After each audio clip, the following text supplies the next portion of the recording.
Nice day outside. Maybe I could squeeze in a little garden time.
The plans are coming along nicely. Should be finished by Monday.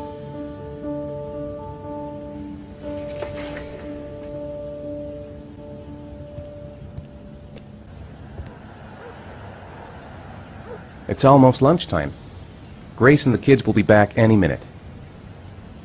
Finished. Now I can relax and seize the day.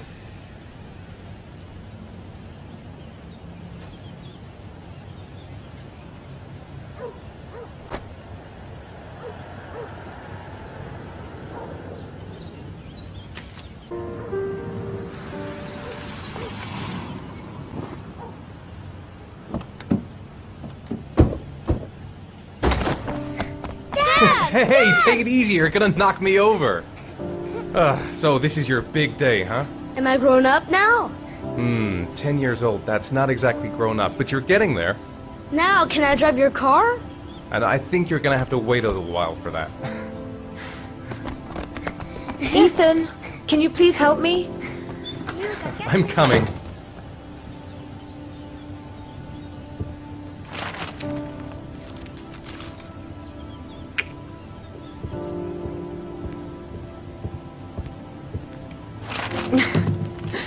Need a hand, Ethan?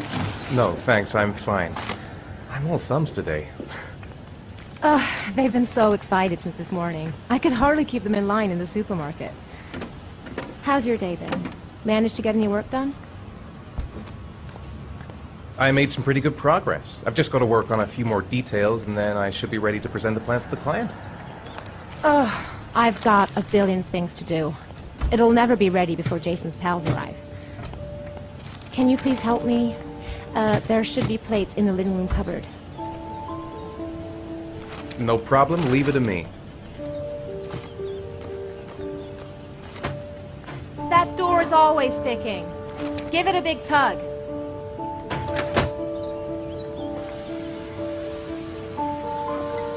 That's the set my mother gave us. Be careful, okay? Don't worry, I wouldn't want to be responsible for a diplomatic incident with your mother.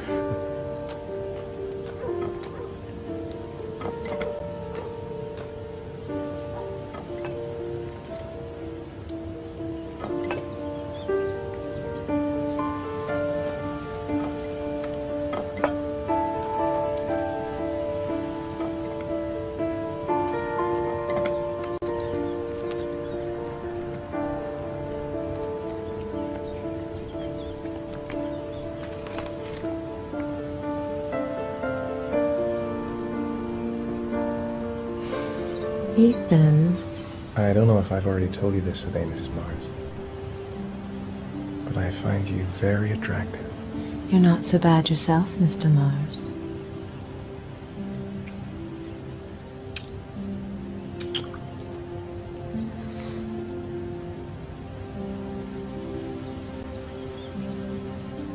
I know what's on your mind, Ethan.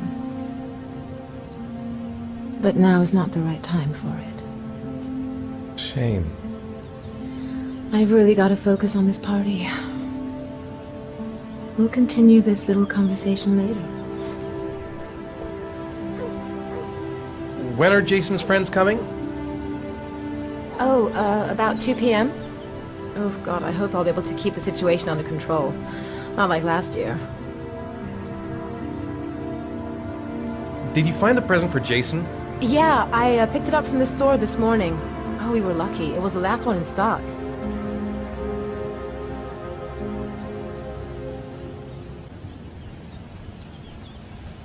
I think I'll go outside and play with the kids.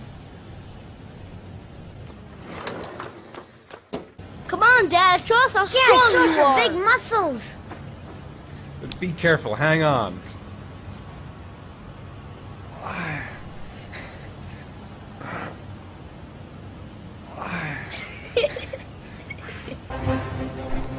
This time you're done for. You're gonna pay for all your crimes, evil one. Ha! Surrender, weakling! Say your prayers.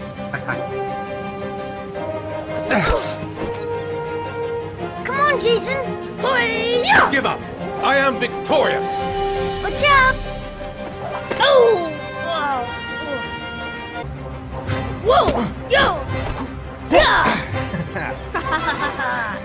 I got you. Yeah! Yeah! Ha! Ha! Food's ready, kids. You coming in? We're coming!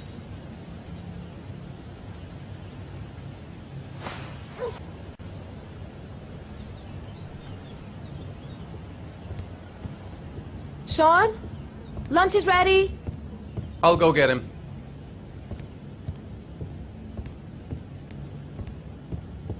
Sean?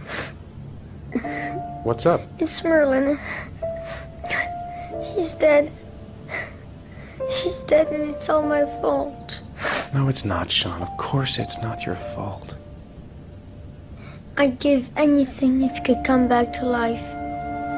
You know, Sean, there's some things which just have to happen. Even if you don't want them to. It's not fair, Dad. It's not fair. I know. I know.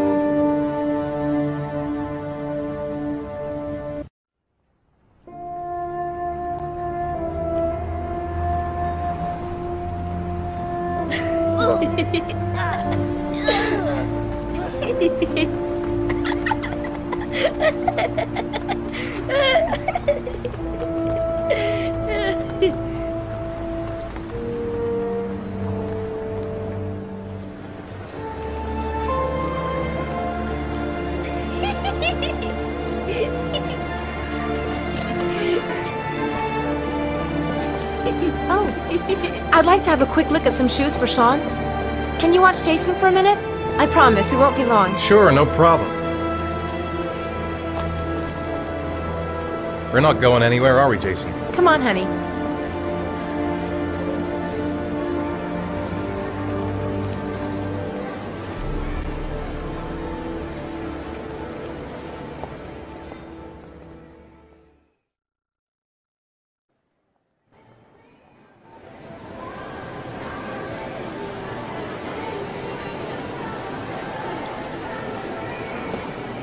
Jason!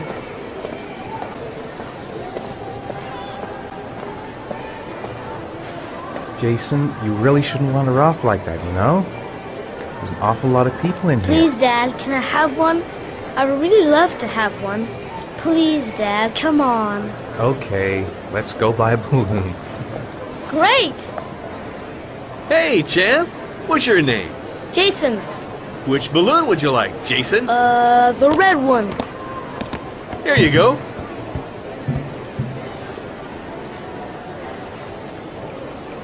That'll be $2, sir. Jason, wait for me. Wait for your dad, son. It's really crowded in here. Sir, you owe me $2. Keep the change.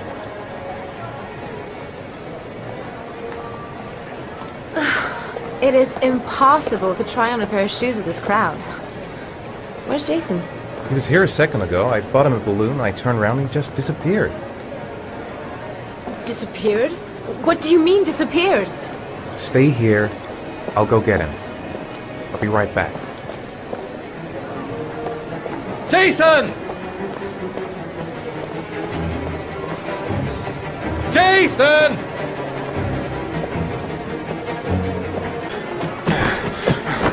Jason!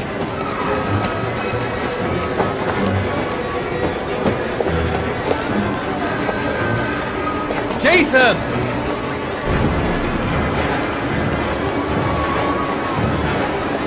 I'm gonna find it. I have to find it.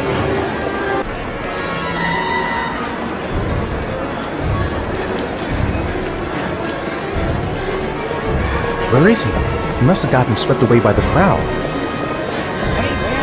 The red balloon! Follow the red balloon! Jason! Hey, be careful, right?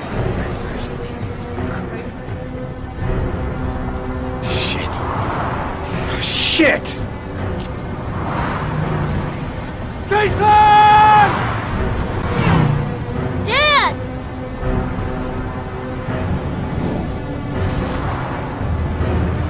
Jason! No!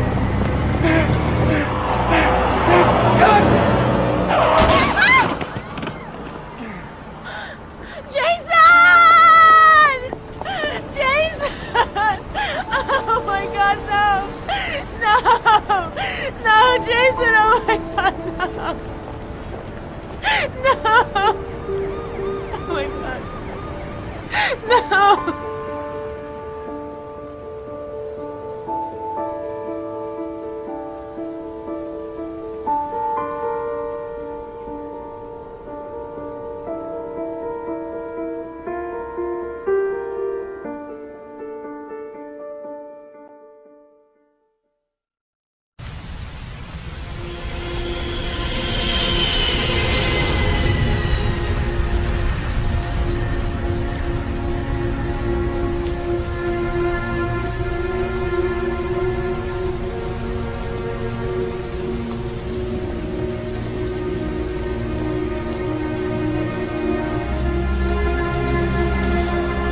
Hi, Sean.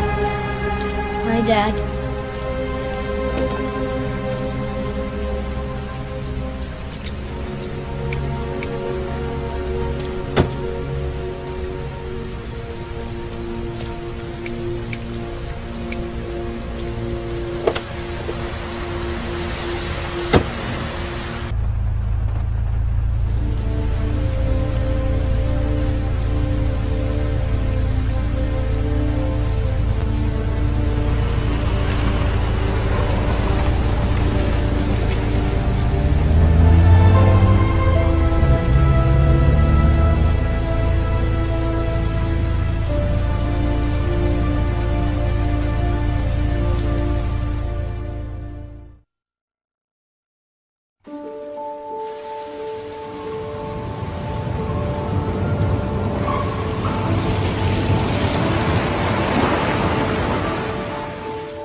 When the parents came home from church, all their children were gone.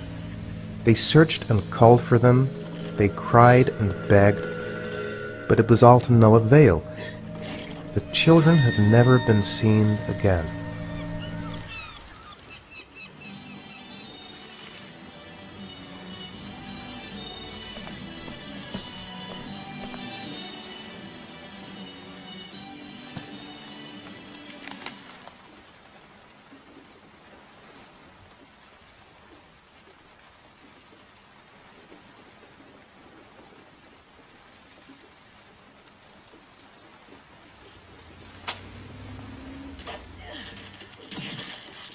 Sean, do you want to do your homework now? Please, Dad, let me watch TV a little while longer. We'll do it later, okay? I think we should just get right to it. Then it's done and out of the way. Now, get your bag and get set up in the kitchen. I'll help you.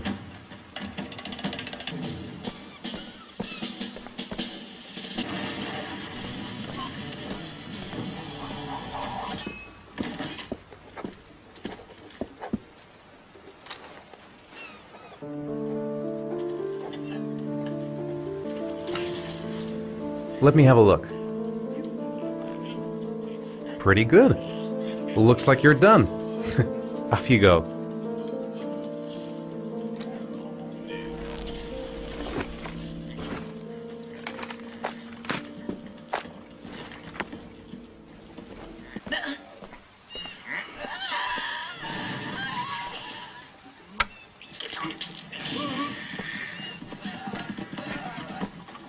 What do you say we play together for a while?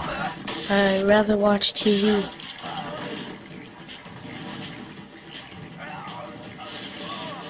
So, do you want to talk a little? Talk about what? I don't know, about you, your friends, how things are going. Nothing special. How are things at school? Is your teacher nice? Everything's fine, Dad. Do you want me to get your dinner? Oh yeah, I'm really hungry. Okay, I'll go see what I can find. I'll call you when it's ready.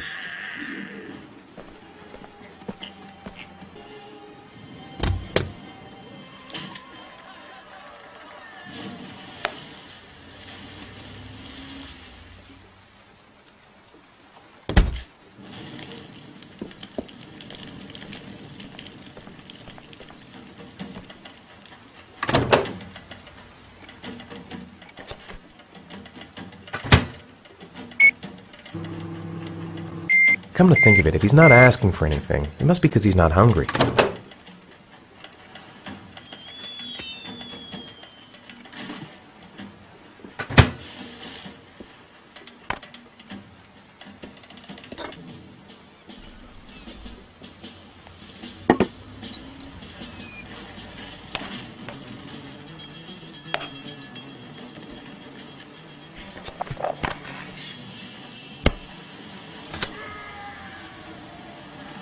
You can come now, Sean. Your meal is ready. I'm coming!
Hey, stop messing around or I'll never be able to film you.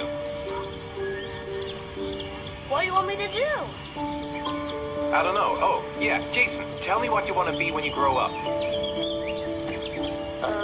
I don't...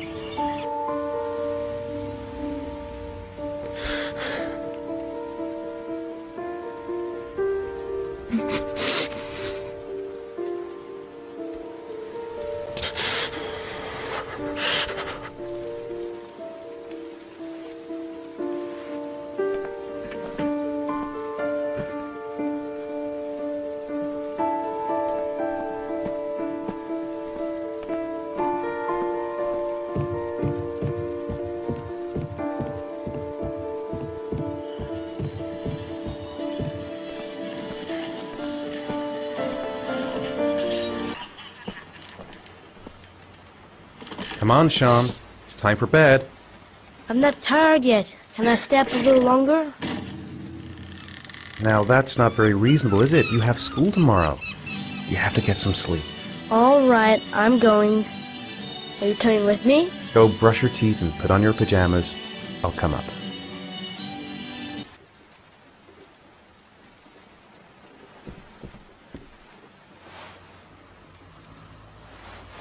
Thanks, Dad. Good night, Sean. Night. Dad, Yeah? why do you look so sad? I think I just need some time to get back to the way things were. You know, Dad, what happened to Jason wasn't your fault. Good night, Sean.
What the heck is happening to me? I must be going crazy.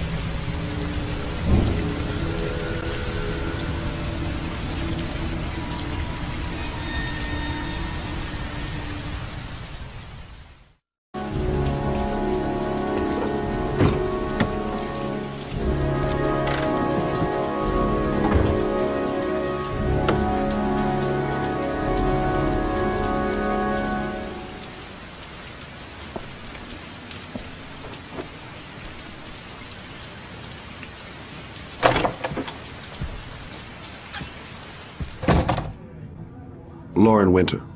Ring any bells? Nope, can't say it does. Oh, that Lauren Winter. 3rd floor, last door on the left at the end of the corridor.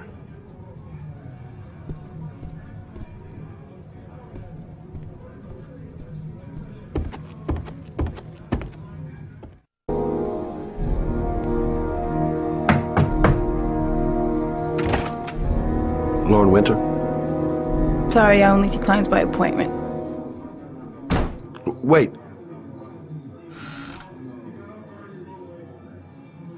It's $50. I don't kiss and I don't do any weird shit. Fine by me.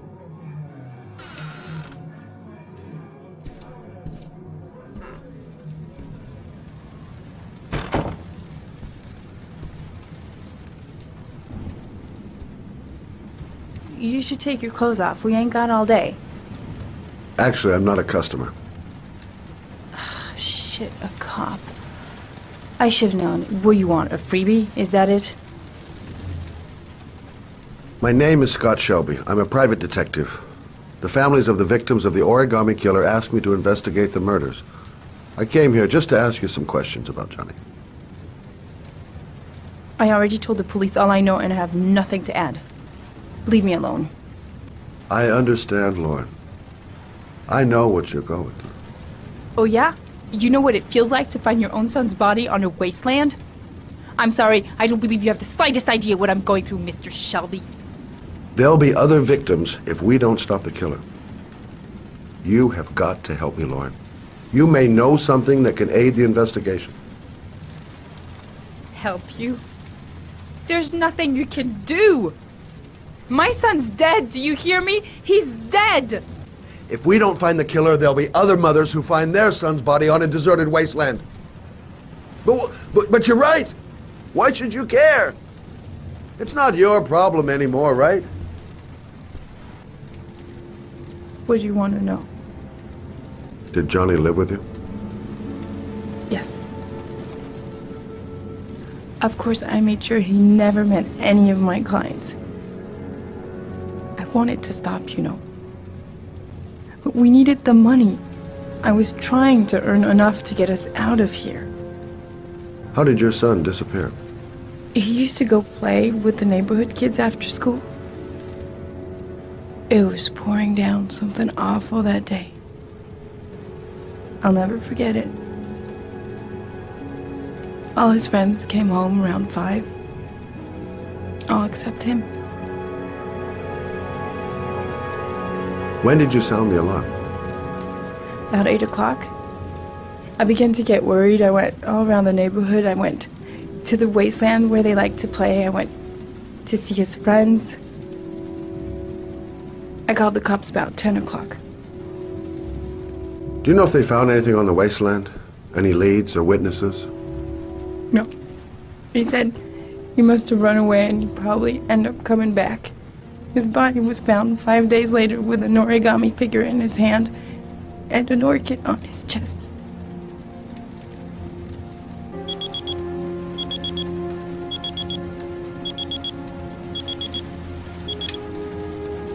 Time's up, Mr. Shelby. I hope you got what you wanted. Now get out of here.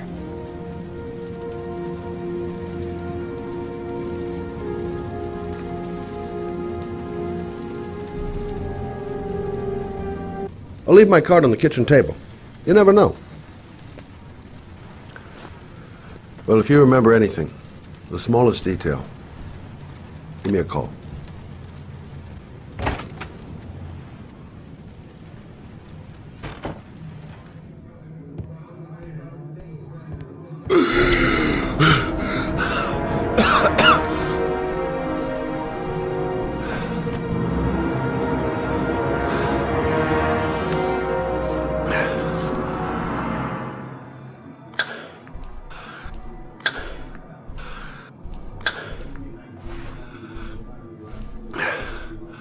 Lauren!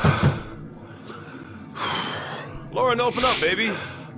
It's me. Troy, what are you doing here? I already told you I don't want to see you anymore. Sorry, Dal, but I really wanted to see ya.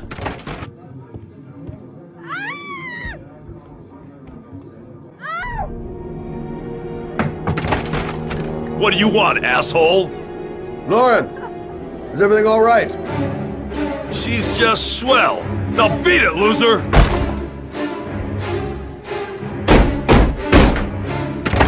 You again?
I'll see you again, asshole.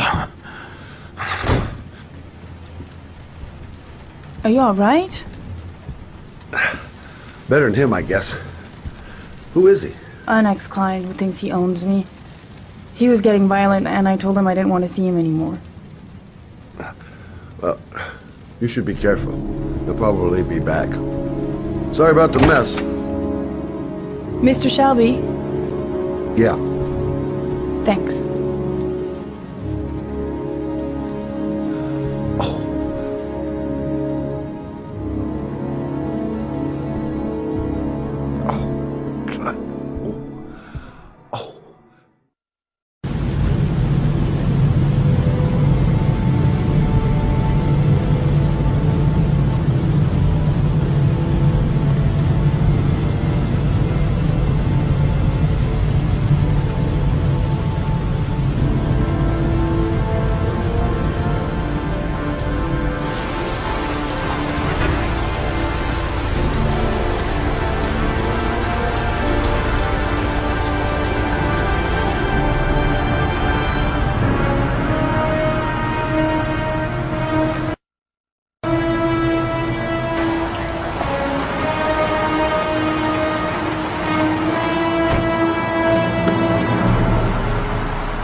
The zone is sectioned off, sir. Please step back. Agent Norman Jaden, FBI. You got a badge or something, Mr. Jaden? Yeah. Yeah, of course.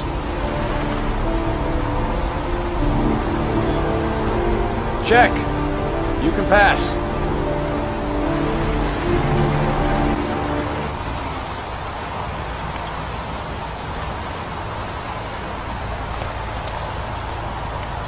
Reporters. Already. Huh. They seem well informed.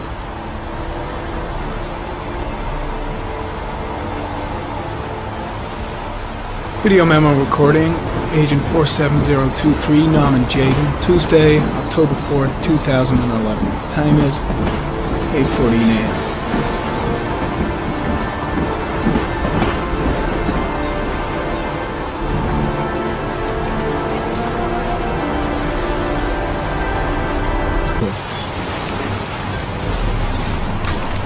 I'm looking for Lieutenant Carter Blake.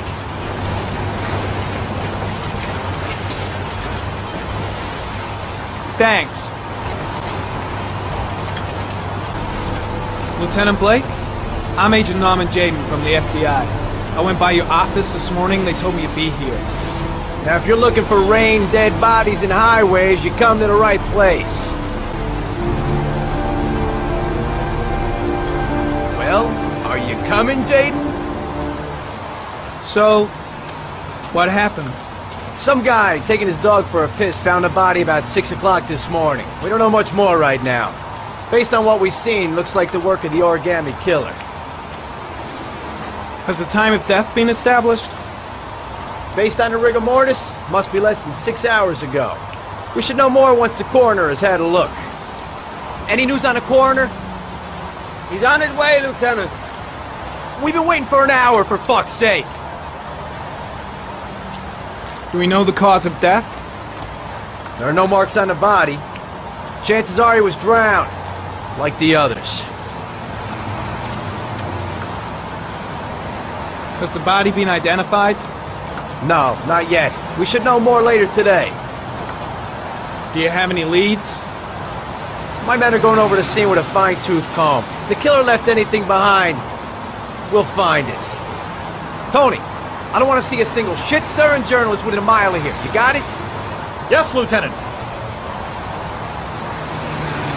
The case seems to be attracting the attention of the media. Yeah, a greedy pack of vultures. These guys have killed their mothers for a scoop.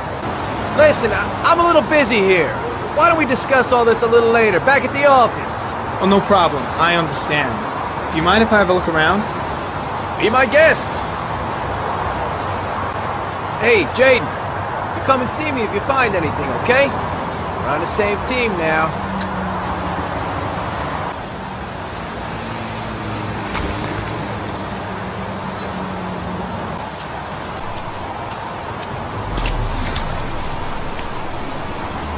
Some orchid pollen.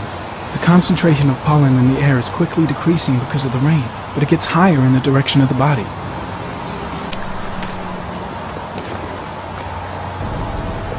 Harry, comment. The victim is lying on his back. No visible signs of violence.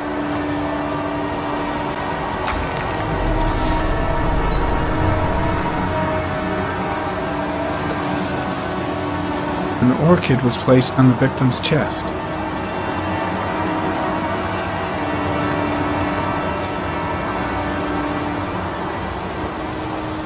A small origami figure in the right hand.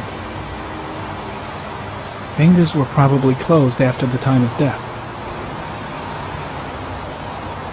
The victim is Jeremy Bowles, declared missing 5 days ago. See reference file. His face is covered with mud, like the other victims.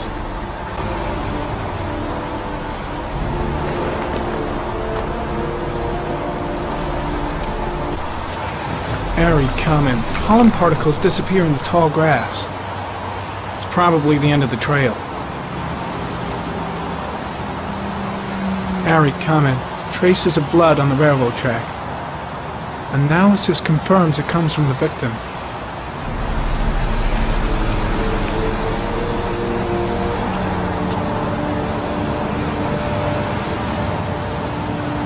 Footprints continue just after the pollen trail. There's a good chance that they're the killers.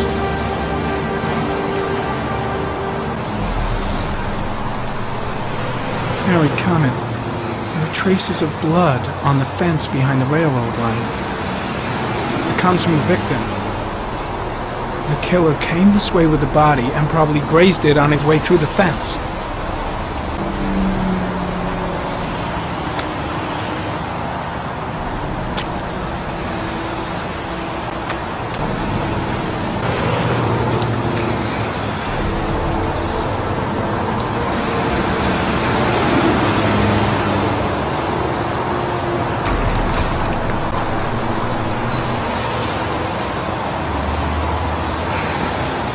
There's a good chance that they're the killers.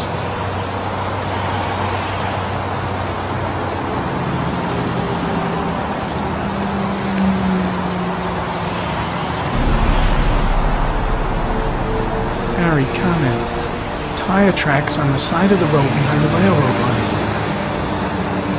It may be the killer's car. I think I've seen all there is to see.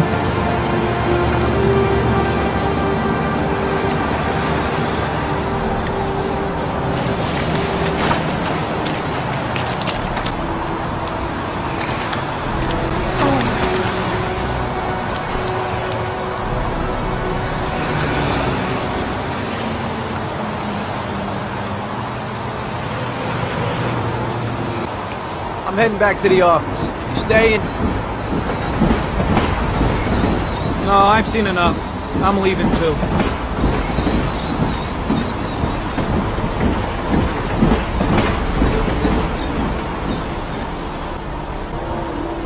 There's a railroad track near where the body was left. Same as all the other victims.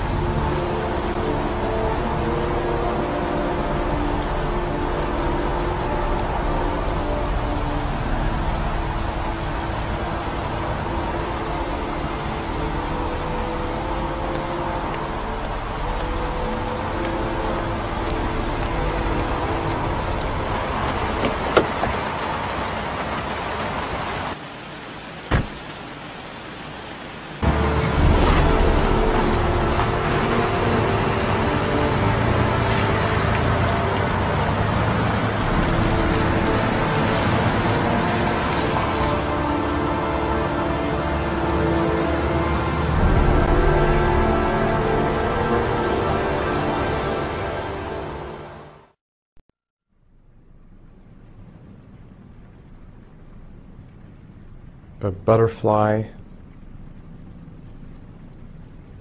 a wolf's head.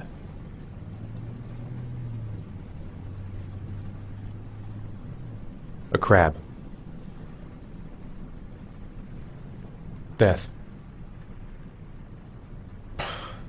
Death.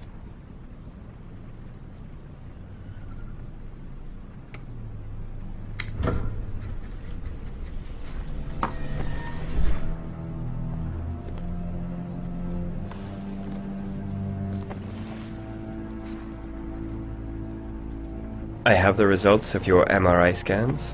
Everything seems to be normal. There is no physical damage from the accident. However, I am worried about your psychological condition. I know it's not easy, but you've got to start over, Ethan. You're not responsible for what happened. It's my fault Jason is dead. He'd still be alive if I'd been looking out for him. It was an accident. Accidents happen every day. You can't blame yourself forever for your son's death. How is Sean?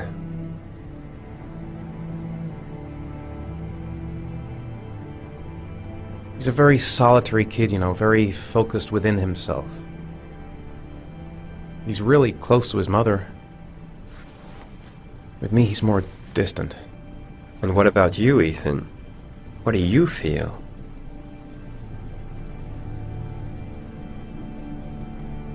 I feel sort of anesthetized, as if none of this was real. Sometimes I tell myself this whole thing is just a nightmare and that I'll wake up at any moment. Is there something else you wanted to tell me, Ethan?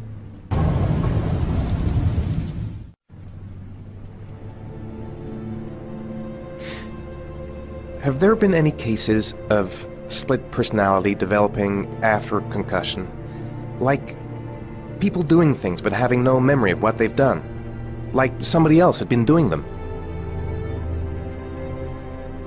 We know that in certain cases, a violent shock to the brain can cause serious psychological disturbances, like schizophrenia, for example. That's the end of this session. We'll continue this conversation next week. You were lucky, Ethan.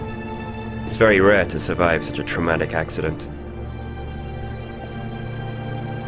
I don't exactly feel lucky, Doctor.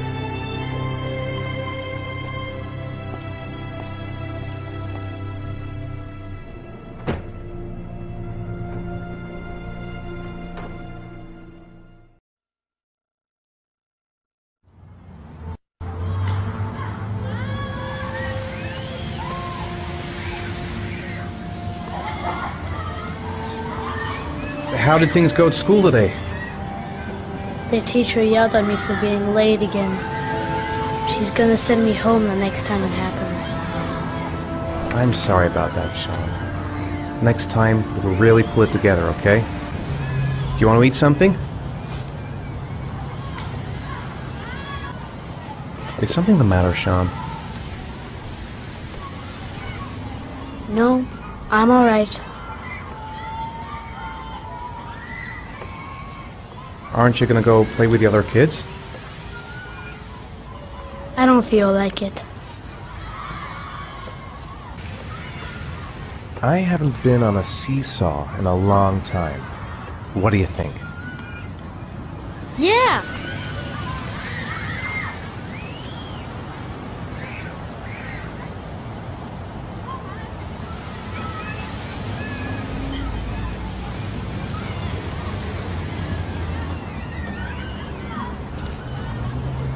Come on, Dad, make me fly!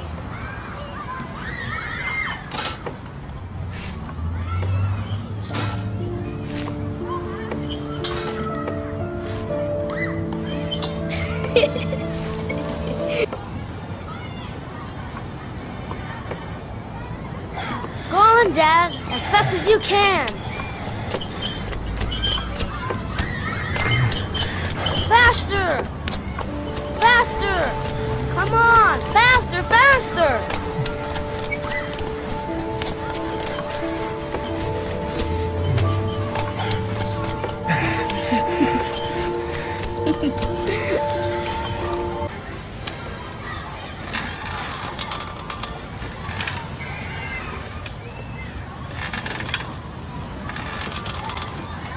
Come on, Dad! Higher!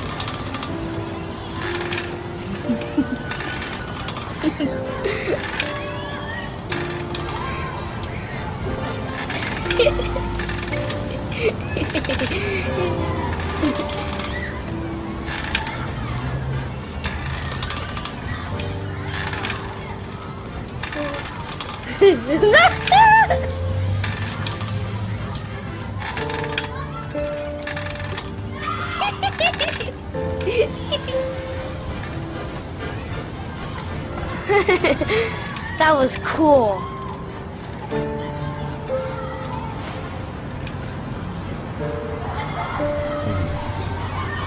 Looks like rain's coming. I think we better go. Okay.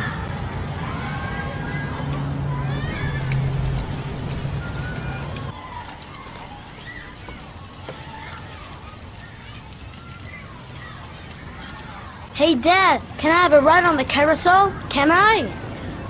Sure. Go pick a horse and get on. I'll get a ticket.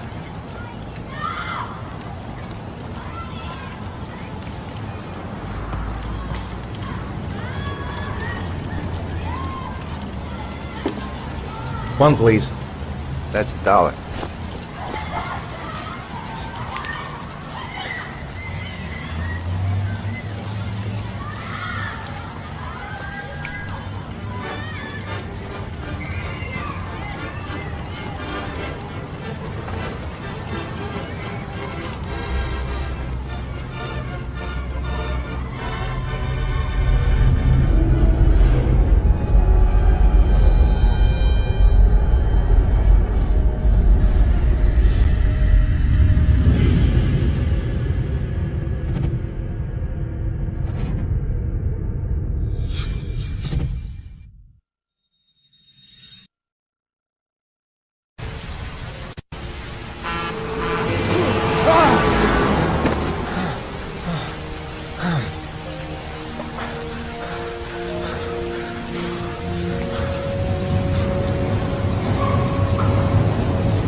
Sean!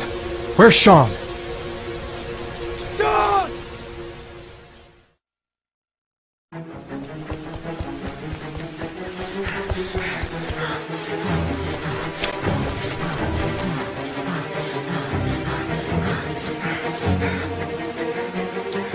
Sean!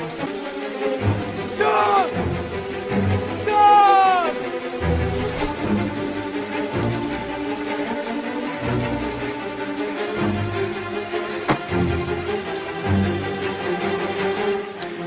Sean! The house! He must have gone back to the house.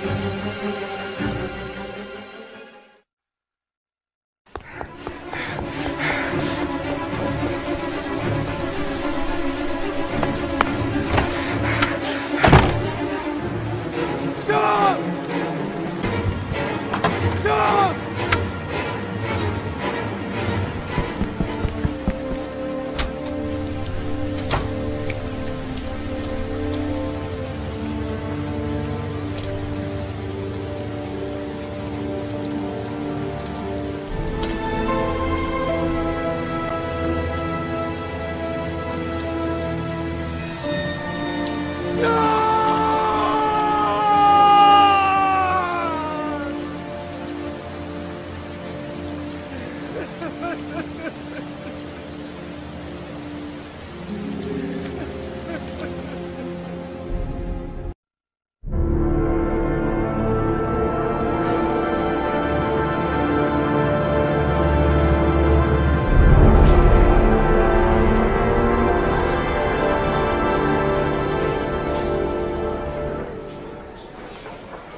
Do you think it's gonna take long? No, he should be finished soon.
I'm off, Charlene. I'll look at the reports later. Oh, cancel all appointments for this afternoon. Okay. Oh, Captain. Agent Norman Jaden from the FBI is here. Jaden, of course. We've been expecting you. I'm in a bit of a hurry. Do you mind tagging along? We can talk as we walk. Yeah, of course. I wanted to introduce myself before getting started, but perhaps there's a better time. No, it's fine. I just have to get to the press conference. We have them every day now. Believe me, it's not always easy finding something to tell them. Fortunately, today we have some news. Have you met Lieutenant Blake yet? Yeah, we met this morning. He has his own methods, but he's a good cop. I'm sure you'll get on well together. Do you know how to tie a knot in a necktie? I guess. To be frank with you, I could have done without the FBI on this one, but the press are all over us. This origami killer case crept up on us, and it's fast becoming a national concern. There are hundreds of killers in this country, but what do you know? This guy is exotic. He leaves flowers and origami figures. Work that one out. Then the press get onto it, and we suddenly become the center of the universe. I'm here to arrest a serial killer. With all due respect, sir, the rest of it, it's none of my business. No, of course not. All I'm asking is that you make progress, and fast. The press want a perpetrator, and we're gonna have to serve him up on a silver platter. Not bad. Oh, go see Charlene. She'll show you to your office. Check in on the press conference if you're interested. It'll give you an idea of the political climate around here. Thank you, sir. Welcome to the club, Jaden. Nice watch. Oh, it's the present we offer to our new lieutenants. We bought the same model each year for the past 20 years for each promotion. It optimizes everybody's time, and it's the kind of thing that always goes down well. You can contribute to our fund if you like. We're still a few dollars short. Congratulate Larry on my behalf. I'll be sure to do that, sir. Captain Perry said you could show me to my office? Yes, of course. Follow me.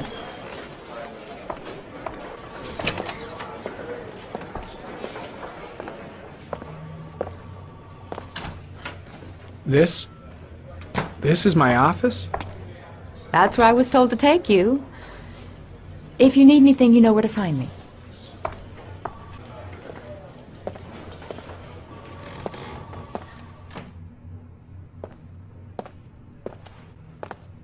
Okay, time to work. No time to lose. Gotta get down to work. First, analyze the case files.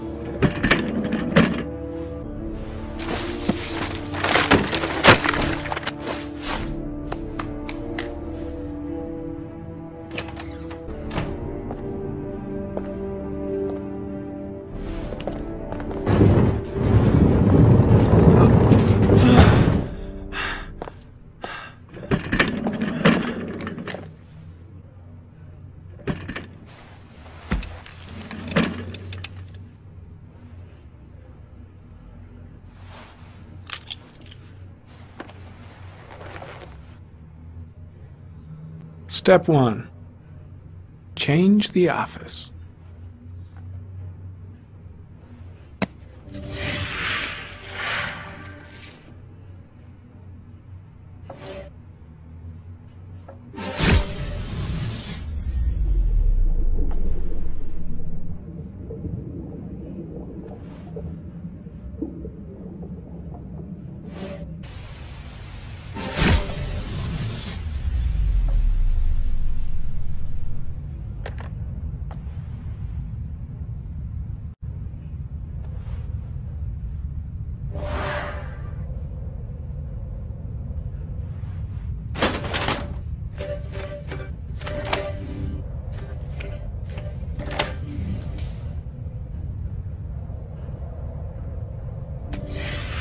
Eight victims in the last 3 years. All boys, aged between 9 and 13. No signs of violence. The victims disappear from public places in broad daylight. No one notices anything. Bodies are found 3 to 5 days later. Drowned. In rainwater.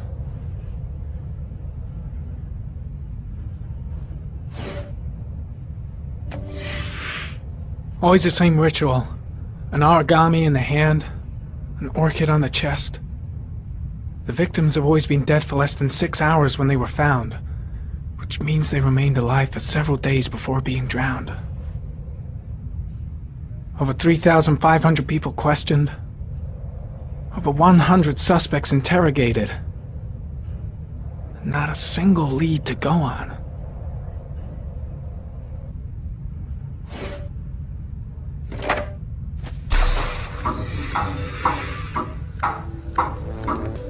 The killer has a large comfort zone. He gained confidence rapidly and moved away from his base. This won't make the geoprofiling any easier.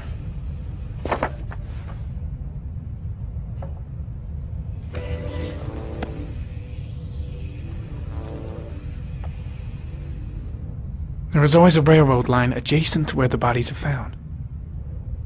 And all the victims disappeared in the fall.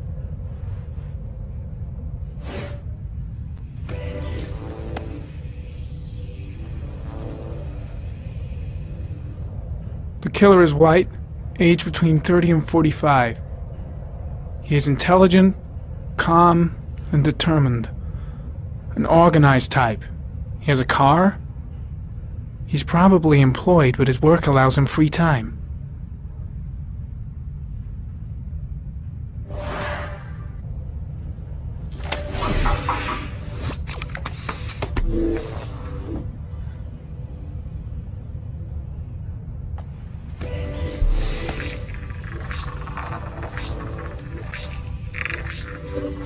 The killer's car is probably a Chevrolet Malibu 83.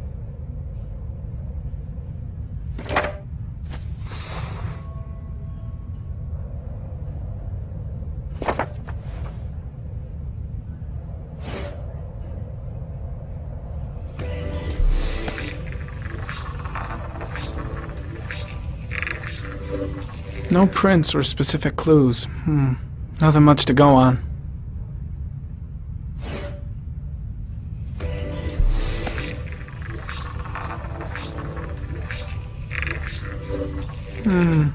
A common species. That doesn't help much.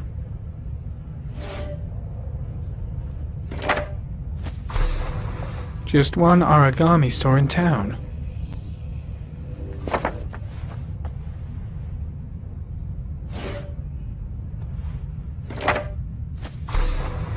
The orchid is a common species. It can be found at any flower shop.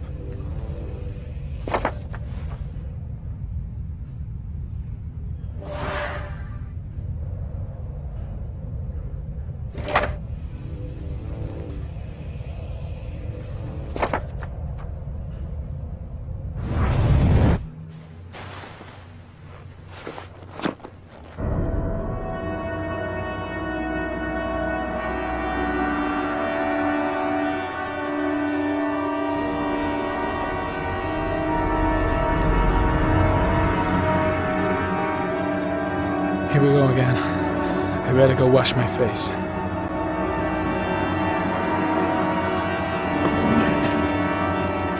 I need to take some. I'm gonna faint if I resist. Oh. It's alright. I know I can make it. I know I can make it.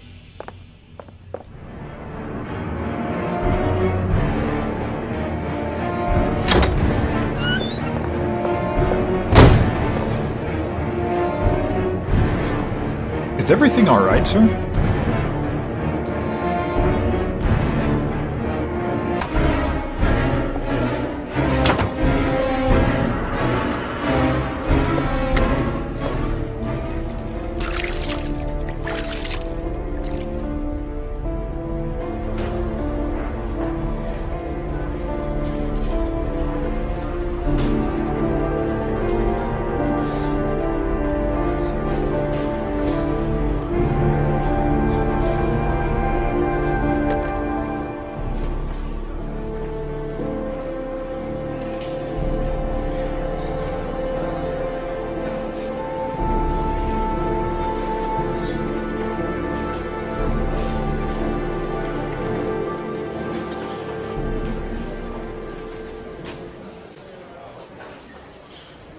This is Lieutenant Blake, Mr. Marsh.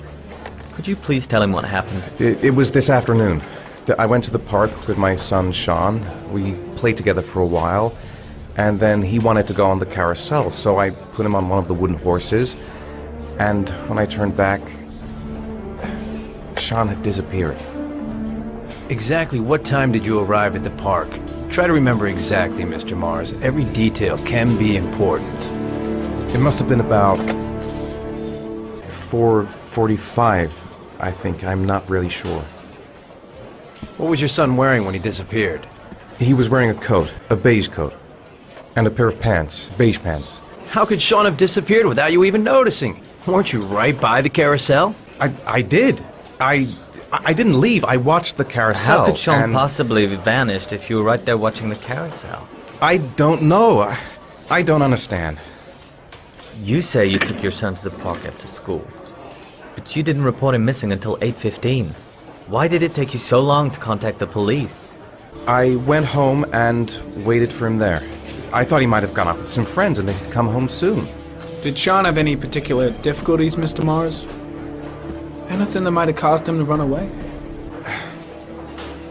Sean is a sensitive child. Our relationship has been a little difficult recently. Everything okay at school? Any particular problems between you and your wife? My wife and I have been separated for the last 6 months. But Sean would not have gone off without telling his mother or me. All right. That's all the questions I have for now. You're free to go, Mr. Mars. We'll continue to look for Sean overnight. We'll contact you if we have any more questions.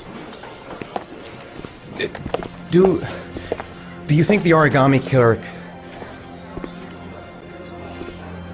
Listen, your son's probably just run off and he'll turn up in a couple of hours. But what if it is the origami killer? Well, then we have about 4 days to find him alive.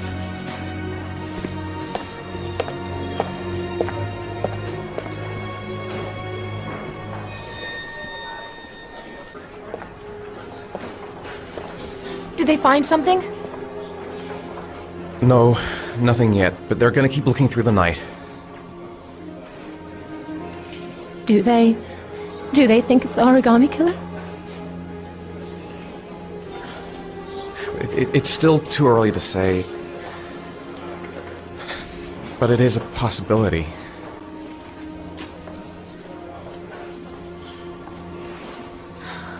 What happened, Ethan?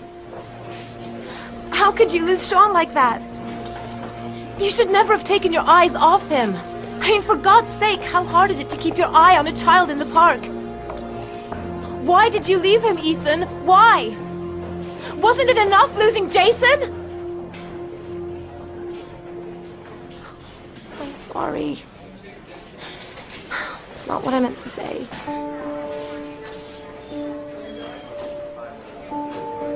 I miss him so much.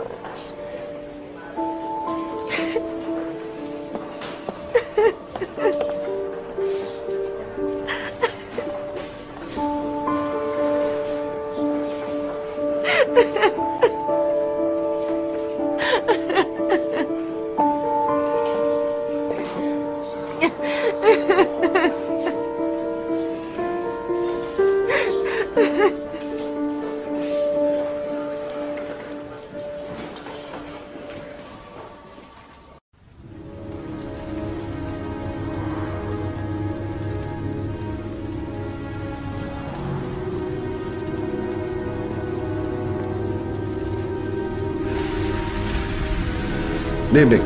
Good evening to you, sir. Can I help you, sir? Well, I hope so. My name's Scott Shelby. I'm a private detective. I'm investigating the case of the origami killer.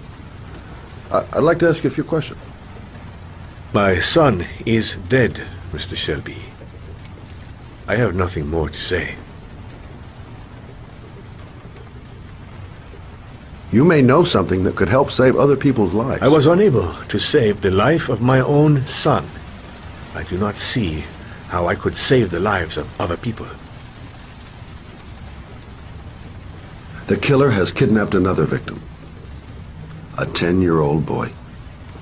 Like your son, Risa, I have 4 days before we find his body on a deserted stretch of wasteland. No one did anything to save my son. Now, you would please to move along, sir. Oh, do you sell inhalers? I'm all out, and at least I won't go away completely empty-handed. In the back of the store, to the right. Thanks.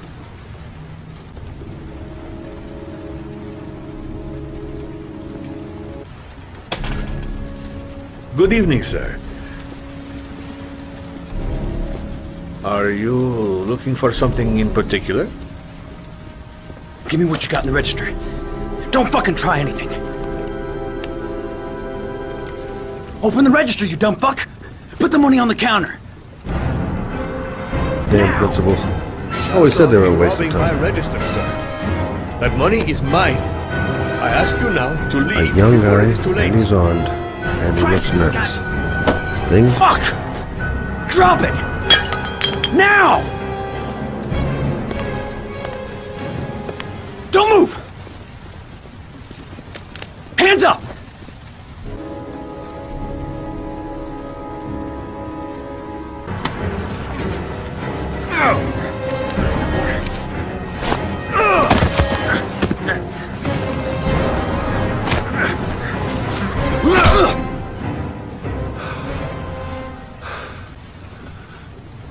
Thousand thank you, sir. I don't know what would have happened if you had not been here. At least I didn't come by for nothing. Have a nice day. When my boy, Reza, disappeared, I received a letter with a locker ticket inside. Inside the locker, I found this box. But I think it must be a sort of message from the man who took my son from me. Can I?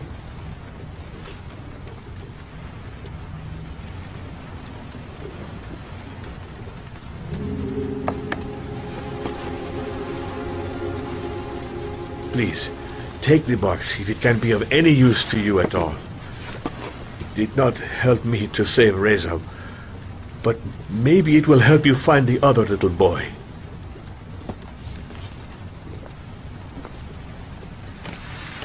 Mr. Shelby, I was beginning to think that there was no good to be found in this place. But I can see now that I was wrong.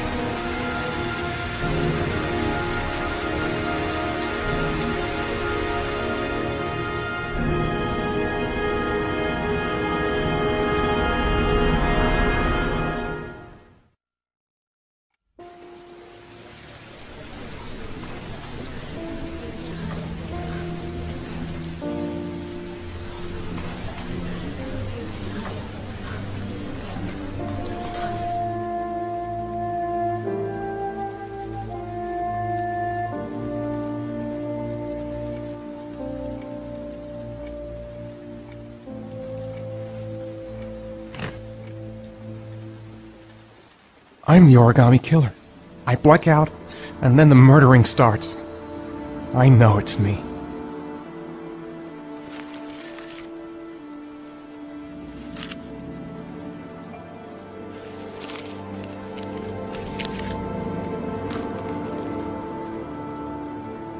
When the parents came home from church, all their children were gone. They searched and called for them, they cried and begged, but it was all to no avail. The children have never been seen again. What does it mean? Some sort of fairy tale?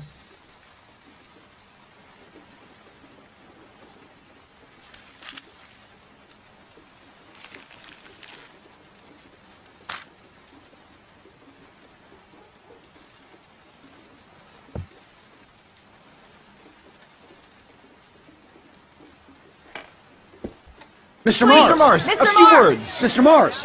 Goddamn reporters! They've been camped outside my house all day.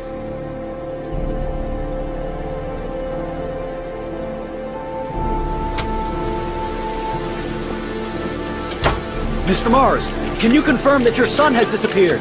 Do you think the origami Mr. killer Mars, kidnapped him? Get another car. Mr. Mars, did your I'm son going to walk disappear? straight to that car without stopping to answer the Are you worried questions. your son Don't say might be dead? anything. Just get your Do you son back. suspect anyone, Mr. Mars? Do you know if the investigators have any leads? You lost your son in the park. How do you feel about that? Please.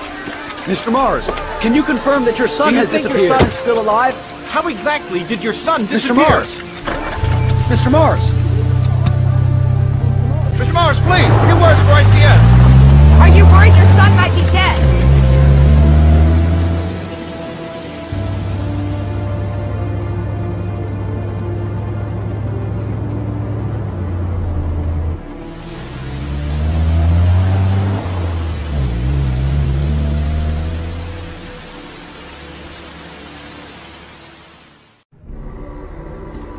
The killer is white, aged between 30 and 45. He doesn't act on impulse, but plans his crimes in a very meticulous fashion.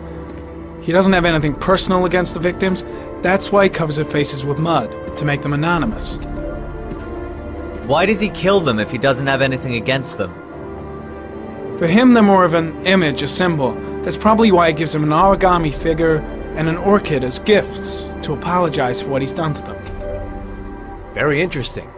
And where does all that get us? The best way of tracking a predator is to be familiar with his behavior. That may be true in novels, but there's a child's life at stake here. Continue, Jaden. One detail attracted my attention. The interval between the time when a victim disappears and the time when the body is found ranges from 3 to 5 days. But the rainfall is always at 6 inches, give or take 10%. What on earth does that mean?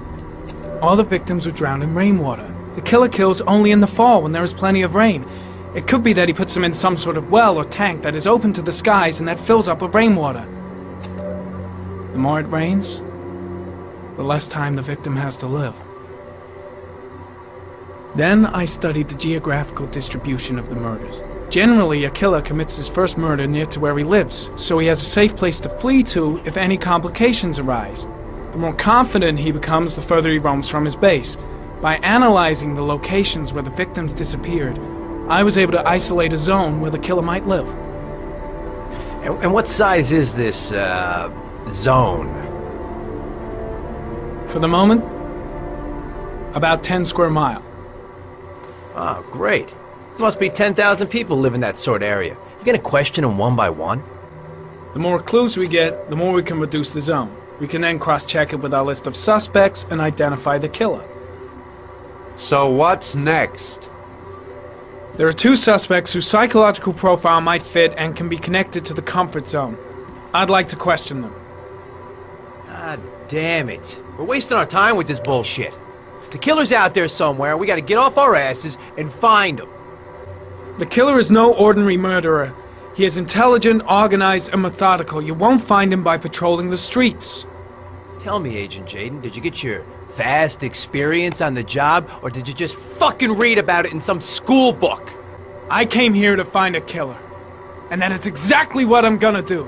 With or without your help. Fucking asshole! That's enough! You said it took 6 inches of rainfall before the victim died. How much time do we have left? If the weather forecasts are right, less than 72 hours.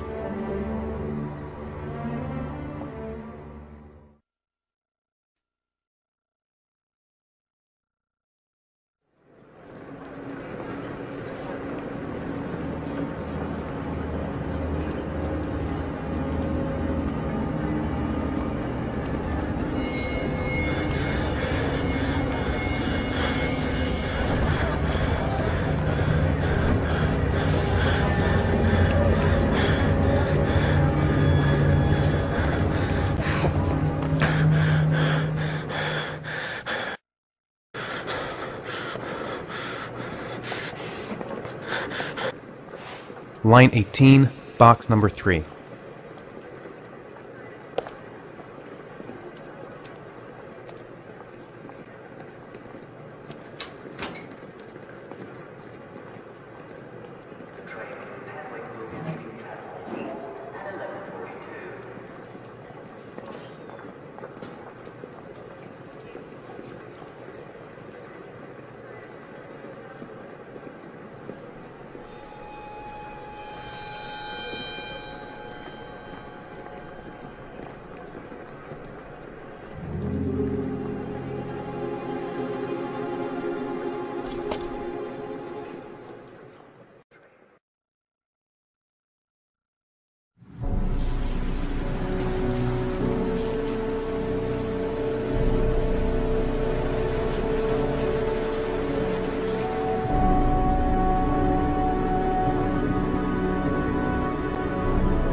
Dad? Sean. Where are you? I'm so cold. Dad! Dad!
No answer.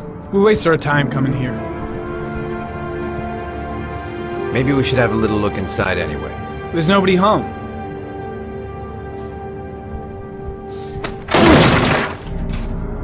There is now. I'm not sure that's entirely legal. Call the cops.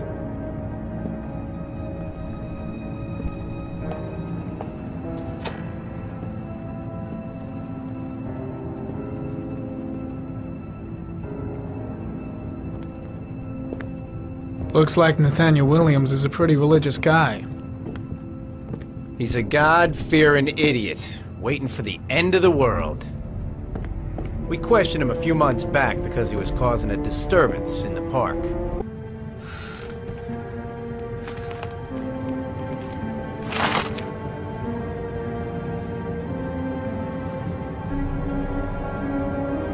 Good timing, Nathaniel. Just the man we're looking for. Angels and ministers of grace defend us. I'm Agent Norman Jaden, FBI. I'd like to ask you a few questions. As God is my witness, I haven't done anything. I'm innocent. Relax. Nobody's accusing you of anything. We just want to talk. Where do you work, Nathaniel? You have a job? My sole occupation is praying to the all-merciful Lord for the salvation of humanity. Nathaniel, do you remember where you were last Tuesday at 4:30 p.m.? Here? I was here. I was praying. All day. Was there anybody with you? No. No, I was alone. What about the voices, Nathaniel? Do you still hear the voices? We know who talks to you, don't we, Nathaniel? Oh, we both know who talks to you.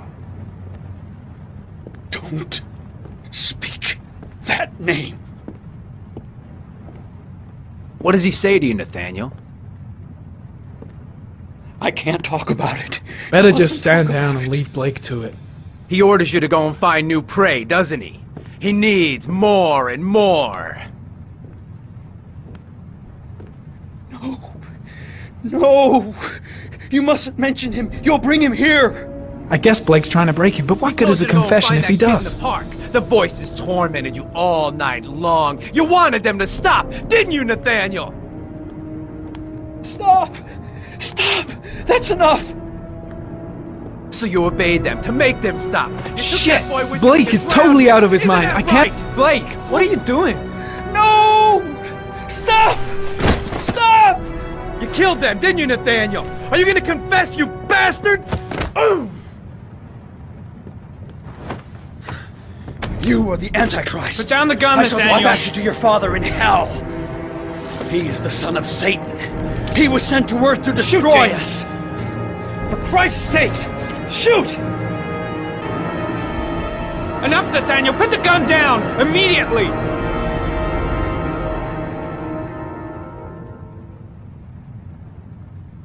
Back away, slowly.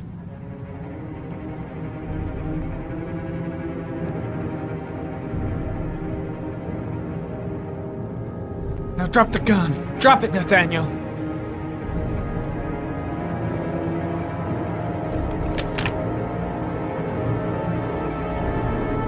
Put your hands on your head.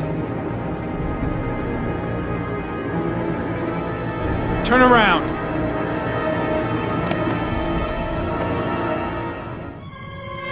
Motherfucker! In the name of the Lord, I exorcise thee, Satan. Okay, freak, the show's over. You're under arrest.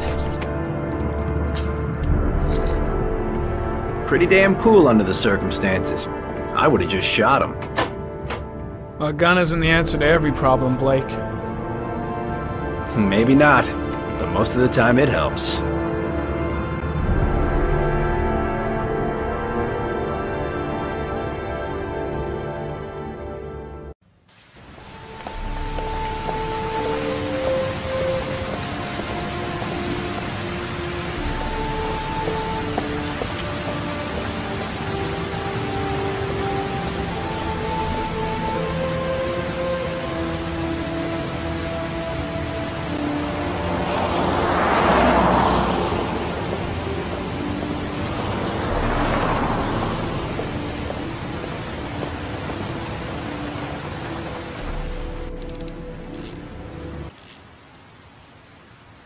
Hey! Oh! Huh. Sorry. Didn't see you. What can I do you for? I'd like to get my car.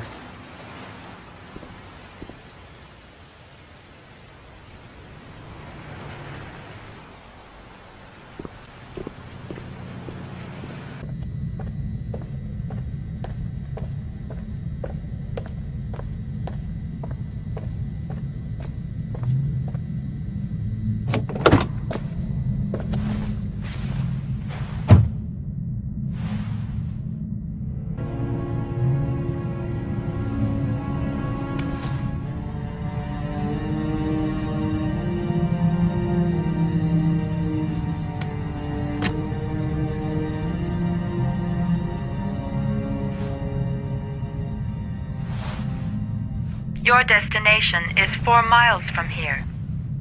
Leave the parking lot and take the first right.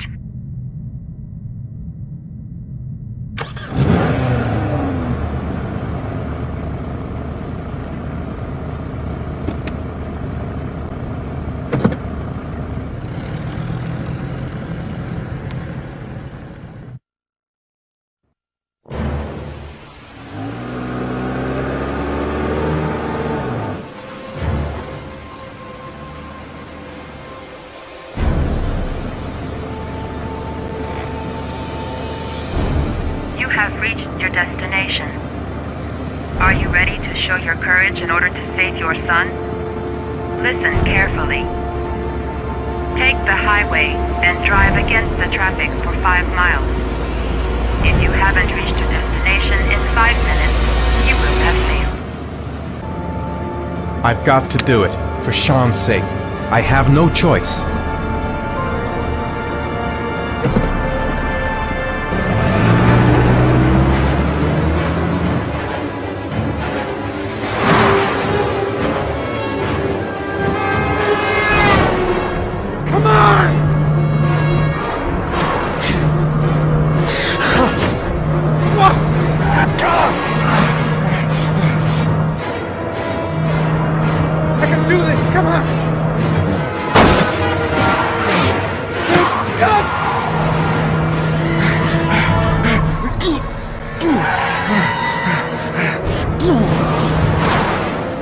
You still have 4 miles to go before you reach your destination.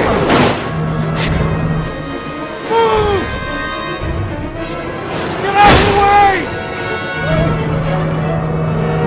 Oh, come on!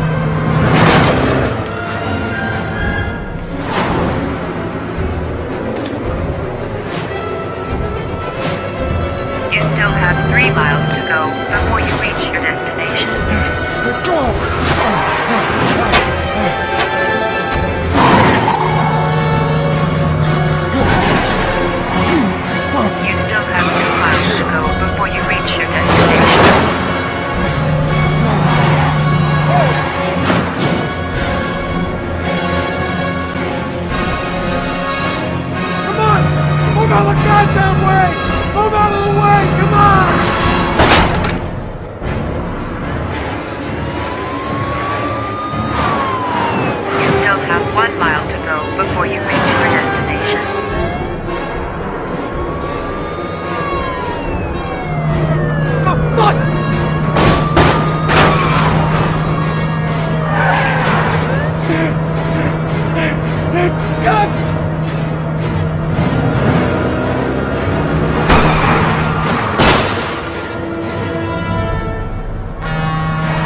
reward is in the glove compartment. The key is inside the GPS. Your reward is in the glove compartment. The key is inside the GPS. Your reward is in the glove compartment.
Why didn't you shoot?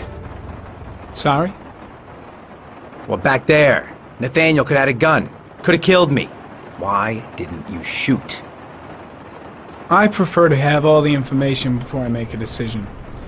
I try to make rational choices when possible. Come on, you had a fraction of a second to react. You could have whacked me before you had time to move. I'm sorry. I thought you were a tough guy. A street cop who's been through the mill. I didn't think you'd scare so easily. Why don't you fuck off, Norman?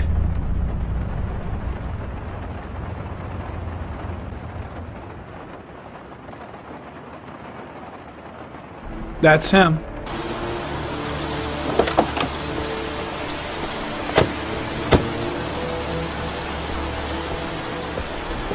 Miroslav Korda? Yeah? Lieutenant Carter Blake, I'd like to ask you some questions.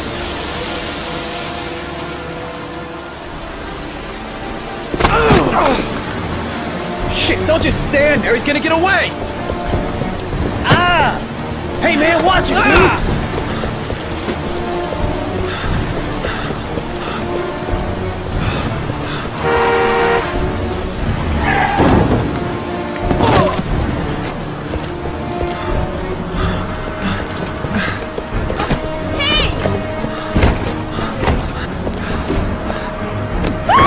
Hey, watch it, man!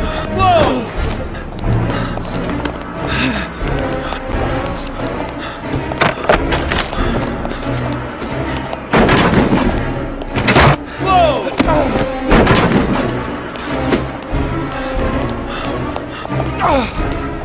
Hey, man, watch it!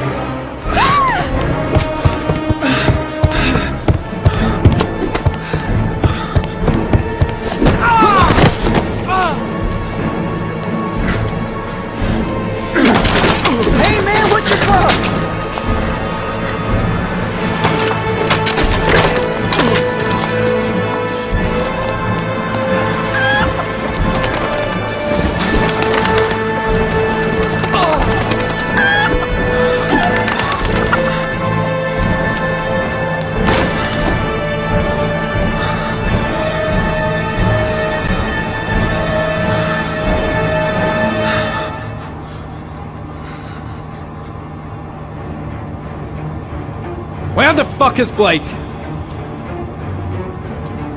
Shit! Where'd he go? I can't see anything here. No way he's escaping. I'm gonna get that bastard. Damn place is freezing. My hands are...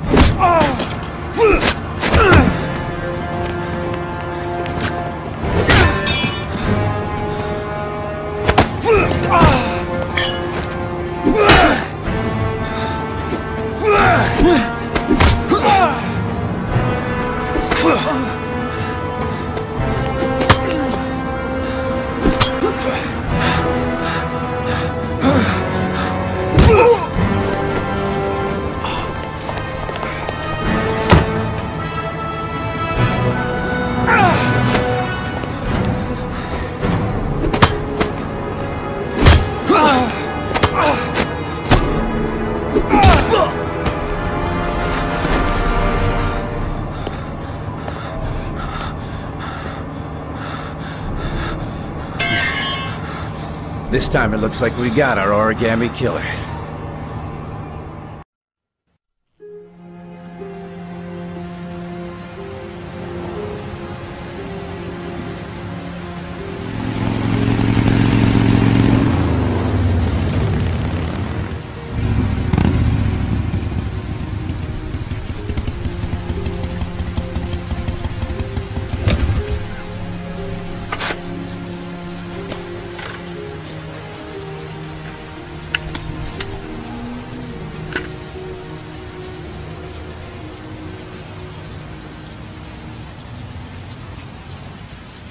Hello there, sweetheart. What can I do for you? I'd like a room. For you? Anything. Feeling the register.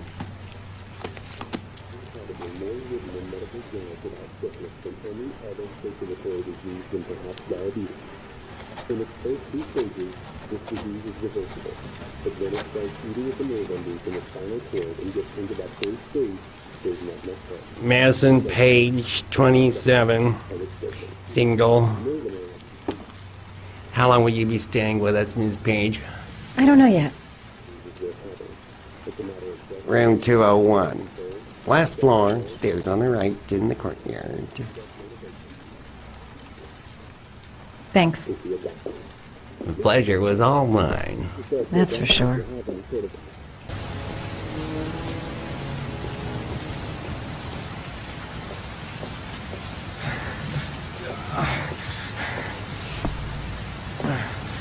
Sir? Are you all right? I'll call an ambulance. No ambulance. You're badly hurt. You need a doctor. Please, just help me to my room. It's number 207.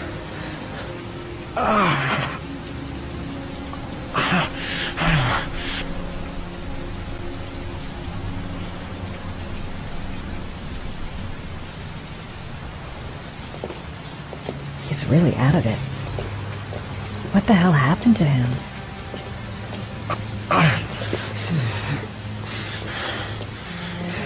Have you got the key?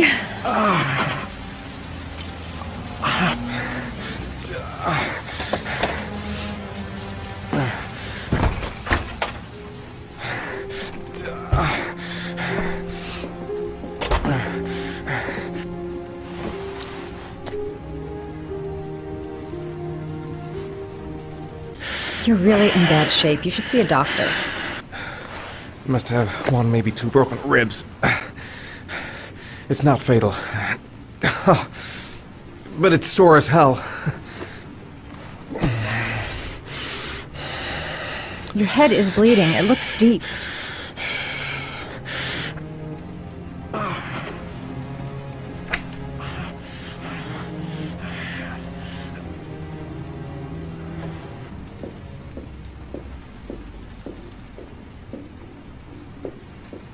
I'm gonna disinfect your wound. This might hurt a little.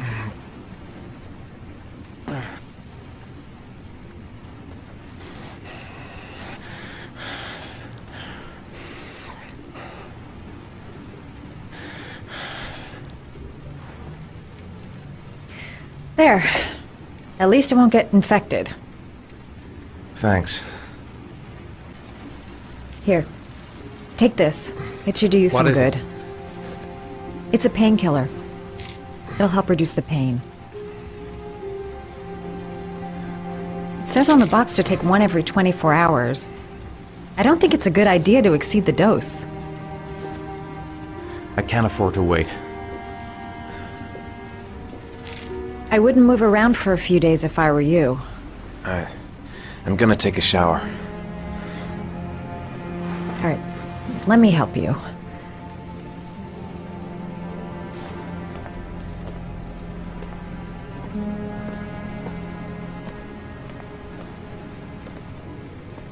I'll wait here until you come out. Let me know if you need anything.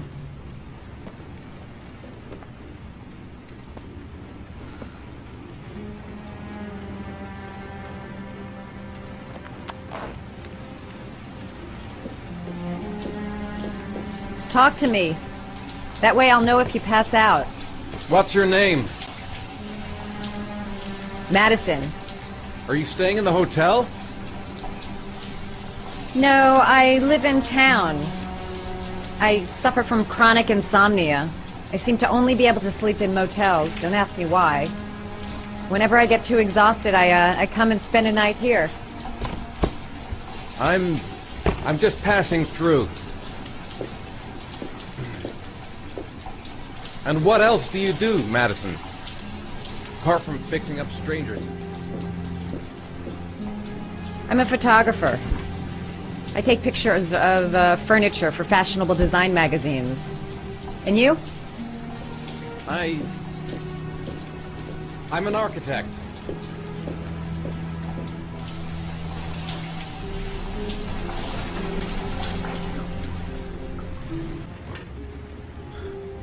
Thanks for staying.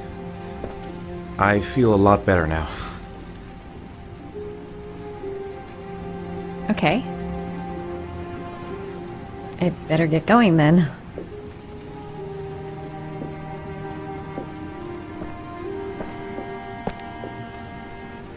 By the way, you never told me your name. Ethan. Be careful, Ethan.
You said I could contact you if I remembered anything.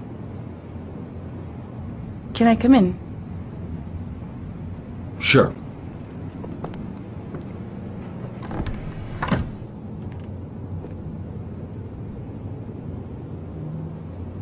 Let me take your coat.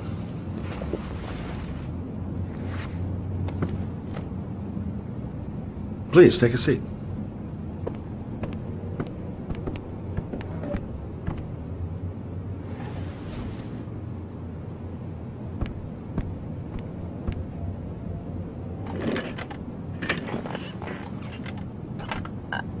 I just remembered something. Maybe it's not important, but a letter arrived in the mail the morning Johnny disappeared. A letter? What kind of a letter? It was addressed to Johnny's father. I don't know what was inside it, but he read it and then he left. That's the last time I saw him. And you think there's a connection between that letter and Johnny's death, is that it? You remember anything else about the letter? Well, I don't know why, but I kept the envelope.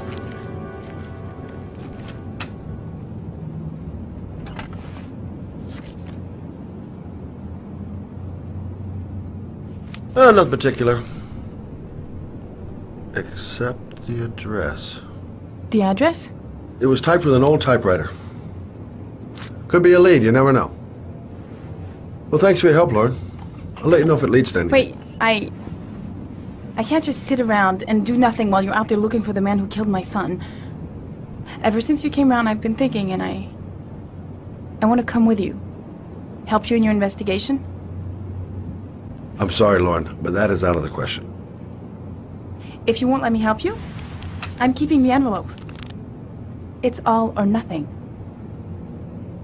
Listen, an investigation like this is dangerous, and I don't have time to play the bodyguard. How many clues have you got, Mr. Shelby? This envelope. Maybe your only link to the killer. I understand. It was a stupid idea. Sorry for wasting your time, Mr. Shelby. Wait. You're really something special, Lauren. I'll give you that. I'm just a mother. A mother who wants to find out who killed her son. Are we partners?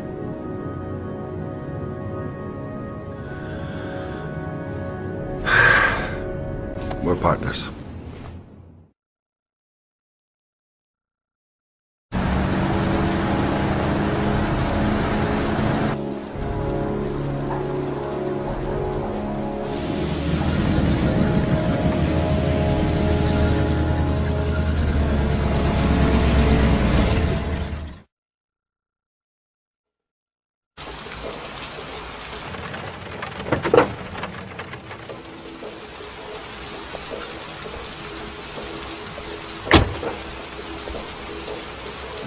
Maybe you better stay in the car. We're partners, remember? Wherever you go, I go.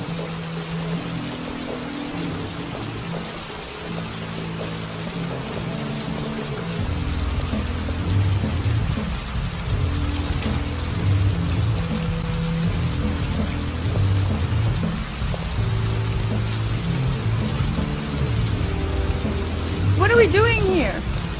We come to see Gordy Kramer. Kramer? The bigwig tycoon from Kramer Construction? No, his son. You think maybe he's the origami killer? For now, I just have a few questions that need answered.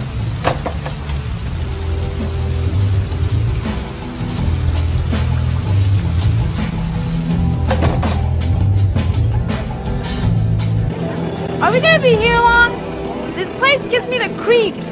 I'm gonna go find Gordy Kramer. You stay here till I come back. Okay? Okay. Just let me know if you need me. Hi, I'm looking for Gordy. You know where he is? I saw him a while back, but you'll be lucky to see him. He rarely hangs out down here with his guests. Oh, really? Why bother throwing a party then? Why don't you go ask him?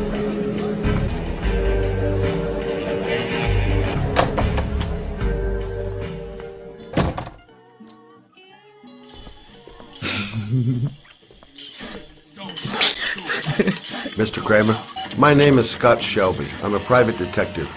I'm investigating the case of the origami killer. I'd like to ask you a few questions.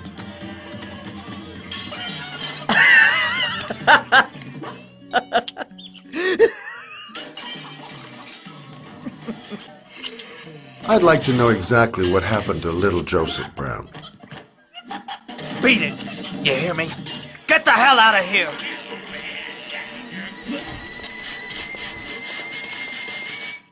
What do you want?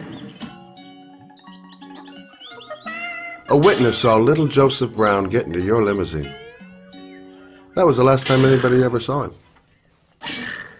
Now, I know you've been arrested and interrogated till your father made a little phone call and file was closed.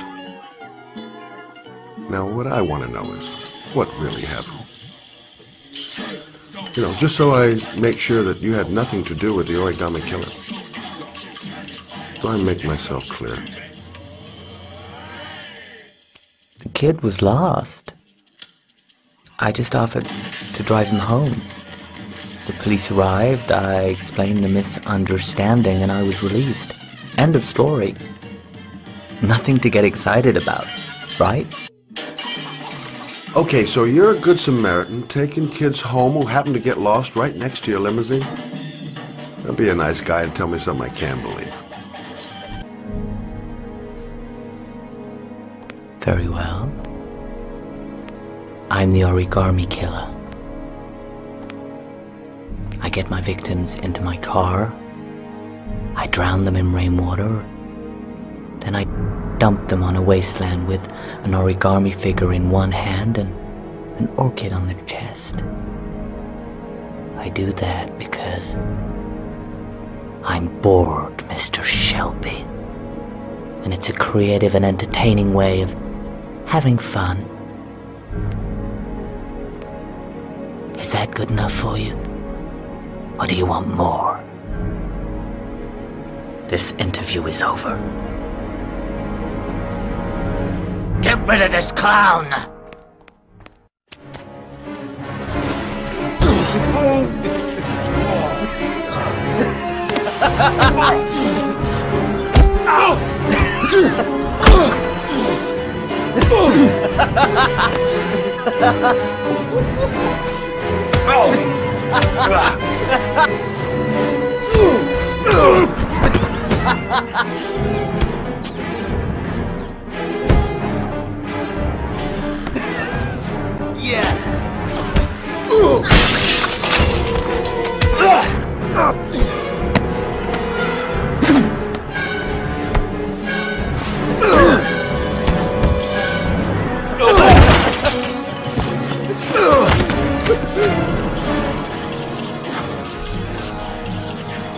It's a dangerous game you're playing, Kramer. Do you know who my father is? He only has to lift one finger and you won't wake up tomorrow morning. You're the one that should be afraid, Mr. Shelby, not me.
Now where am I supposed to go?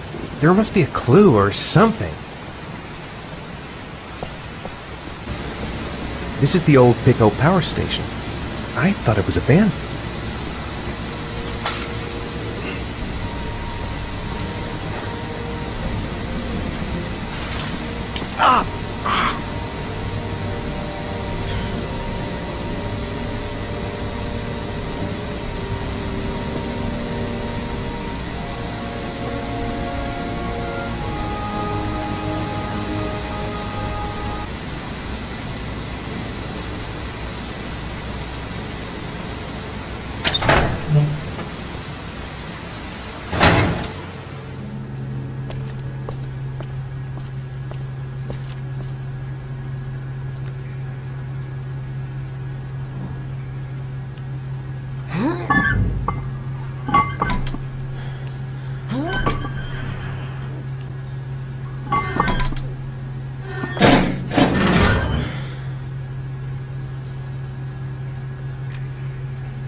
I should never have got into the... Whoa!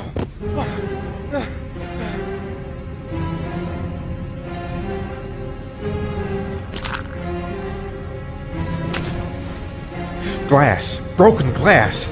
Sharp as a razor. Impossible to go back. I'm gonna have to crawl through it, slowly, so I don't tear up my arms.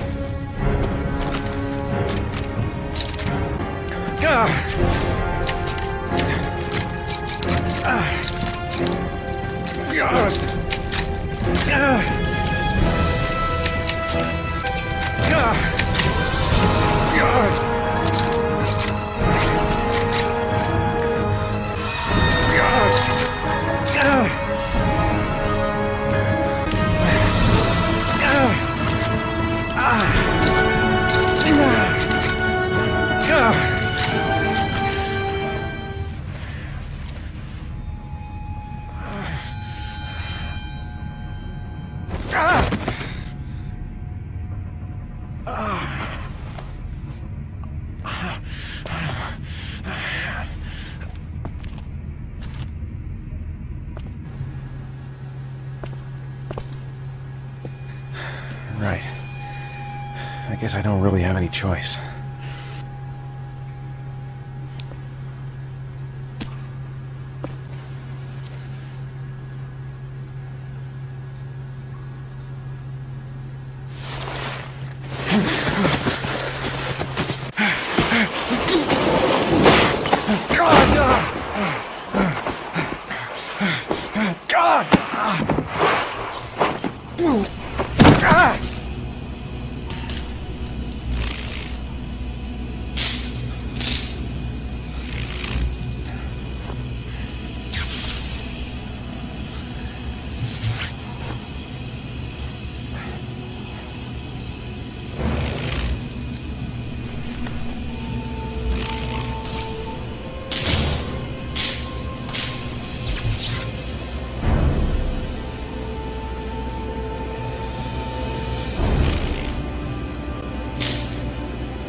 I didn't do it. I swear I didn't do it.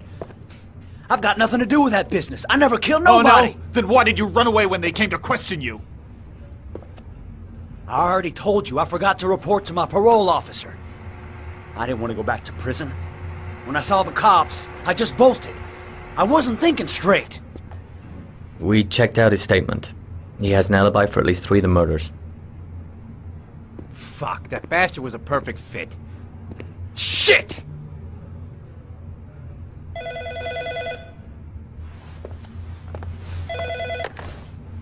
Ash? Okay. Sean Mars's mother's here. She'd like to speak with you.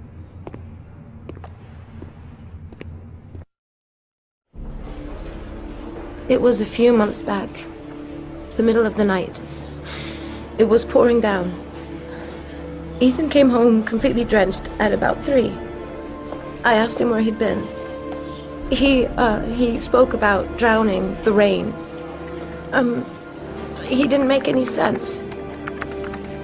There was something in his eyes. As if it wasn't really him. There may be no connection, but the next day there was that announcement about another victim of the origami killer. Find my son. I'm begging you.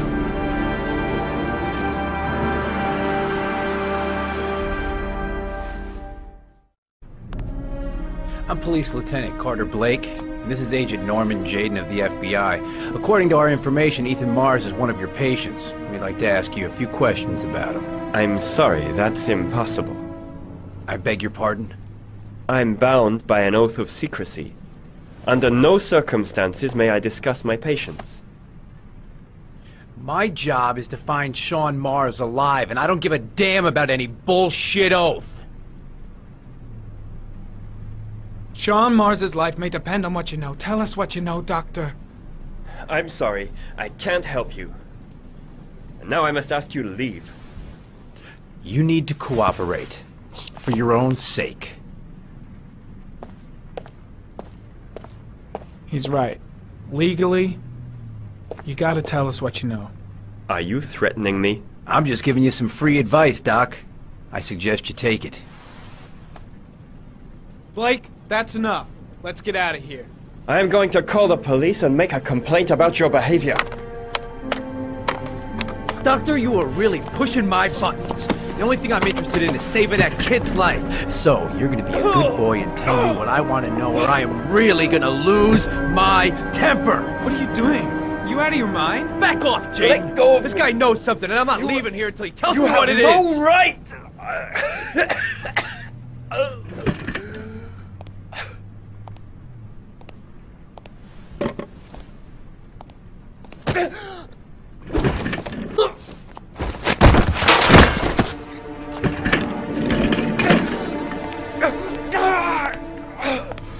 Come on, Doc. There's an easy way and a hard way. It's your fucking choice.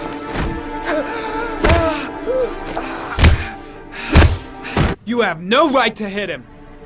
I'm saving a kid's life for Christ's sake. If you don't like it, leave.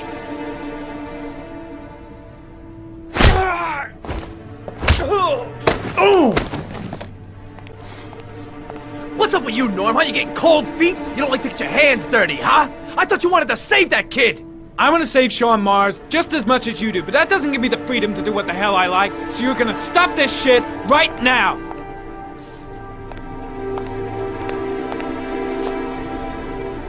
I'll get you for this, Jaden. Don't worry. I will not forget. Ethan Mars has had psychological problems since his first son died. Feels responsible for his death. A sort of morbid neurosis. He is haunted by visions of drowning bodies. A few weeks ago, after one of our usual sessions, I found this on the floor. It must have fallen out of his pocket.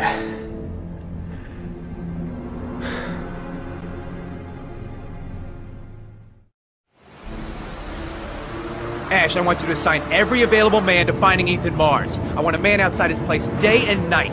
Notify all agencies to start looking for him. I want you to keep an eye on the train stations, the airports, the bus terminals. I want every cop in the city on his ass, so that if he moves, we know about it.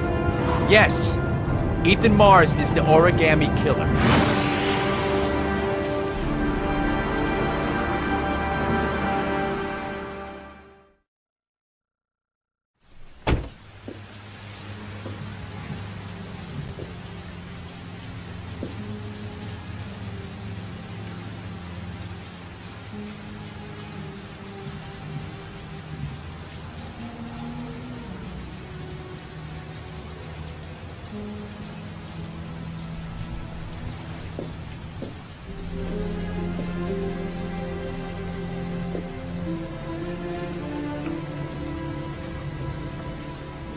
Oh my God.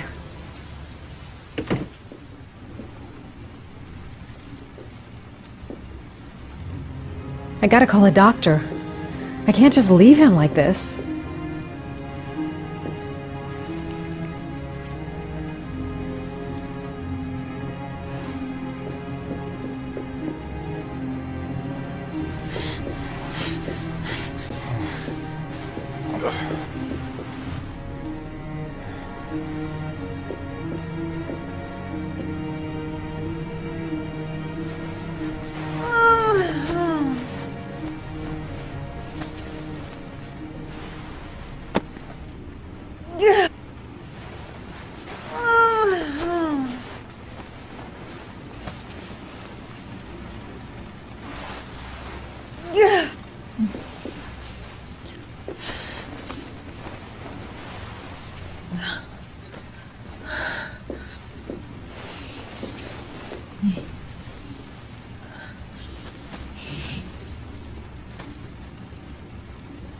Ethan. Ethan, can you hear me?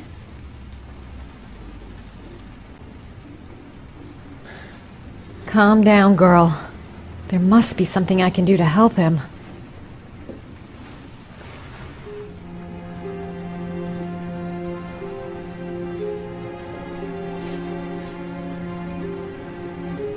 You've got a hell of a fever.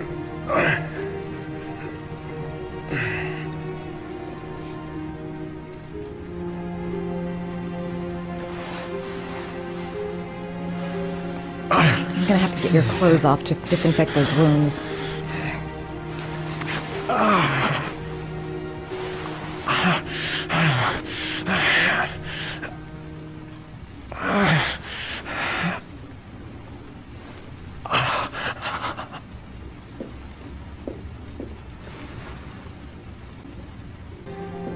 He's burning up. He's running a fever.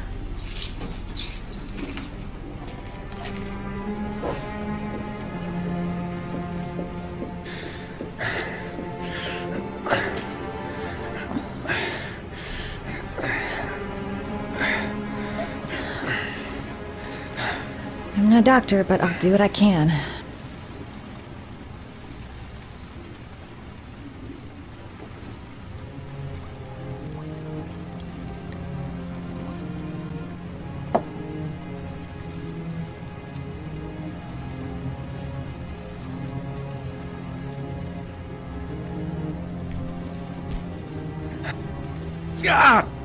Sorry. I'll go easier.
How do you feel?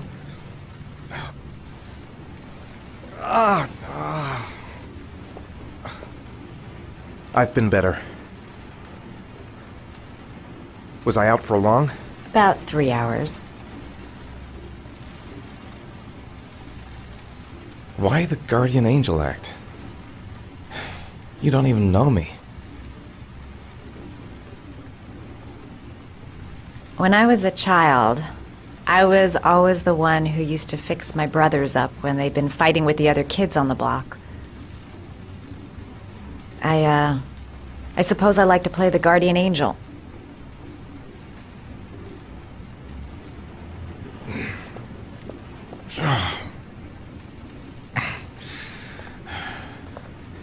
You said you were here because you're an insomniac?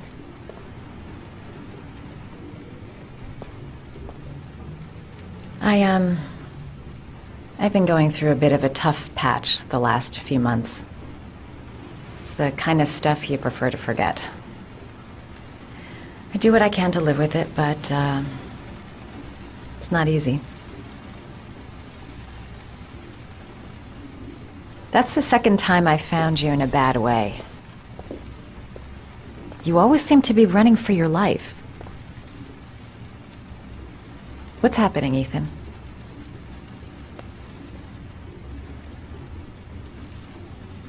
You mixed up with the mafia? Owe someone money? Something like that?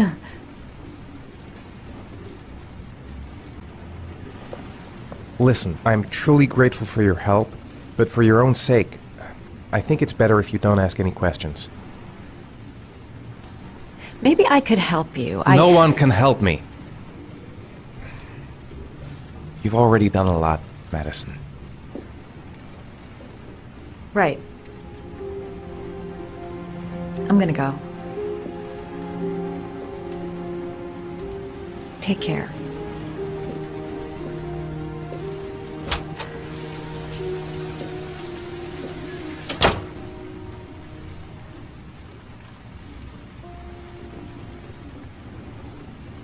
I don't want that girl to get involved. No one must know, until I find my son.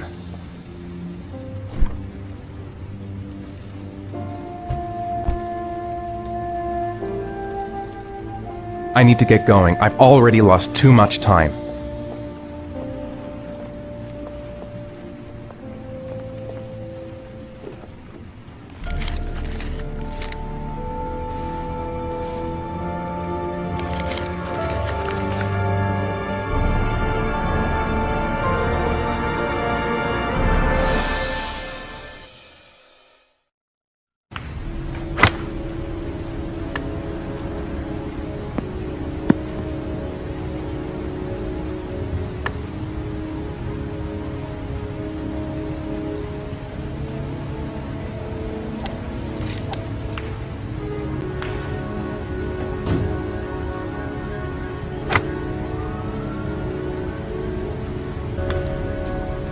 Nice shot. Thank you. Please come in, Mr. Shelby. Would you care for a coffee? Oh, no thanks. Do you play? I tried once, but I think the owner of the course is still looking for me. It's an interesting sport. It requires strength, but also a cool head and absolute precision. Would you care to hit a few balls with me? There's no danger of damaging the greens here. Okay. Take off your jacket and grab a club.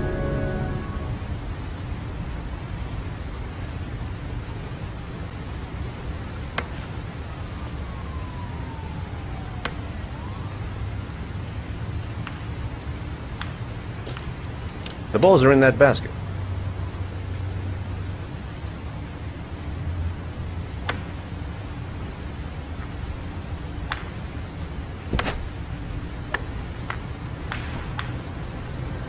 The most important thing is to grip the club correctly. When you feel ready, you swing.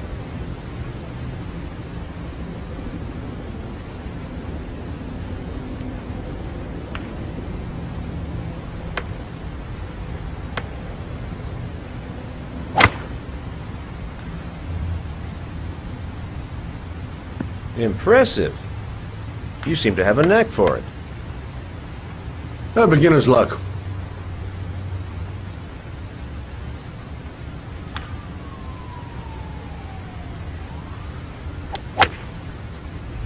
I'm assuming you didn't invite me here just to play golf, Mr. Kramer. I hear you've been asking questions about my son. That's right. I want to know if Gordy is linked to the origami killer case in any way.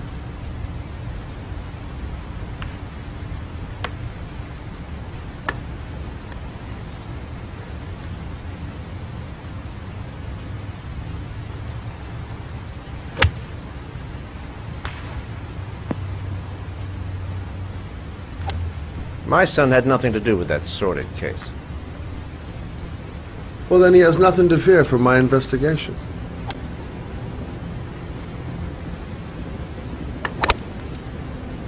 You have no business investigating my son. I told you, he had nothing to do with it.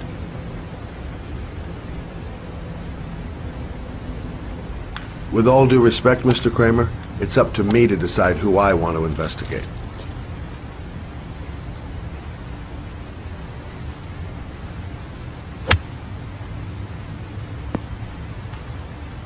I'm an influential man, Mr. Shelby, and I pay very well for loyalty.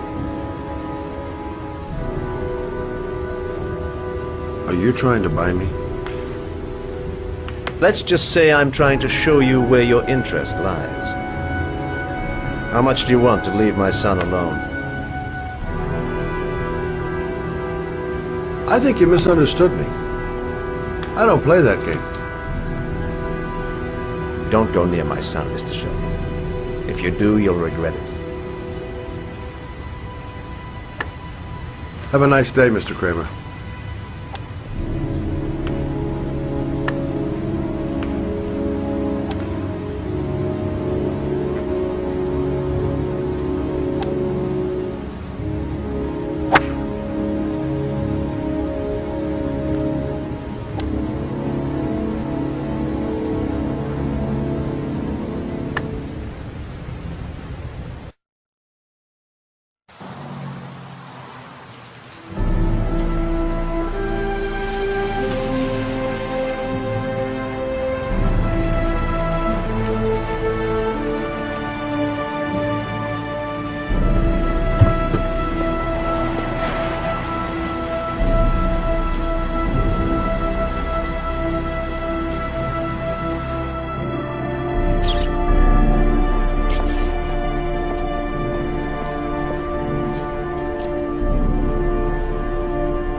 There's been a fire in here. Everything is all burned up.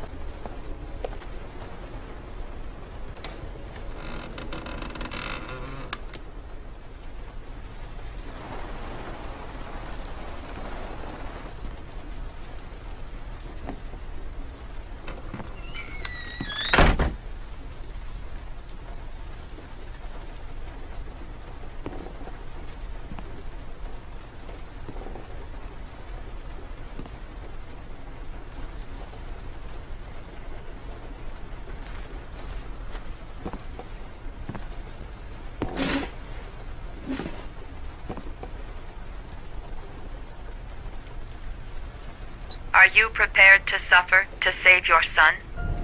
You have 5 minutes to cut off the last section of one of your fingers in front of the camera. If you succeed, you will get your reward.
3 minutes left.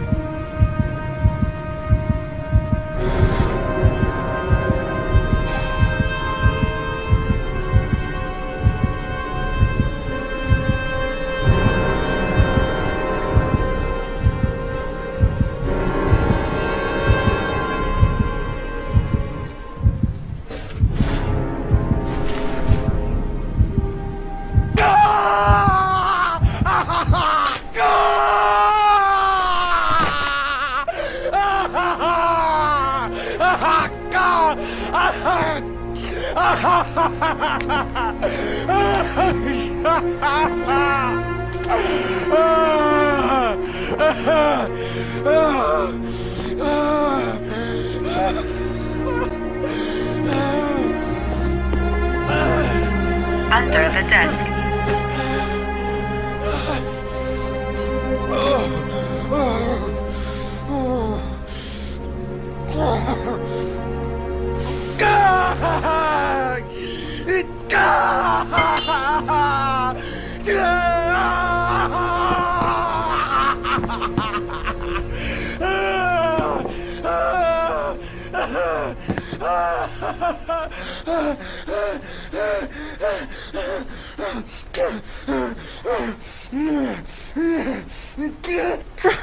The pain! My finger! My finger!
That's affirmative, Lieutenant. We're in position.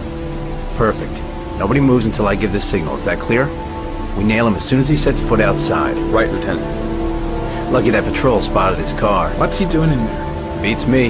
You're the profiler, right? I thought you were supposed to be right inside the killer's head. Well, that's just it. What I know of Ethan Mars doesn't match the killer's psychological profile. I know what the jury's gonna choose between your theories and concrete proof.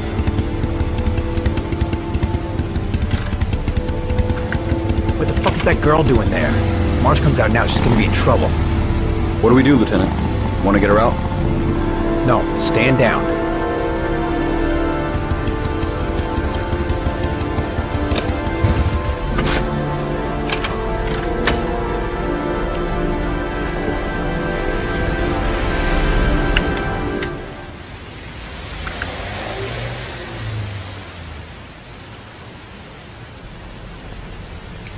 The police. They staked out the building where Ethan is.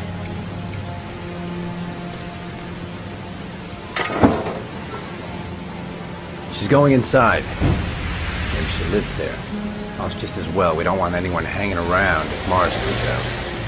Ethan, what happened? The police. They're out there. I think they're here to arrest you. We've got to find another way out. Shit. What's he up to in there? The solution. Wait for a go on my word. We've got to get out of here fast. The cops are going to break in any second.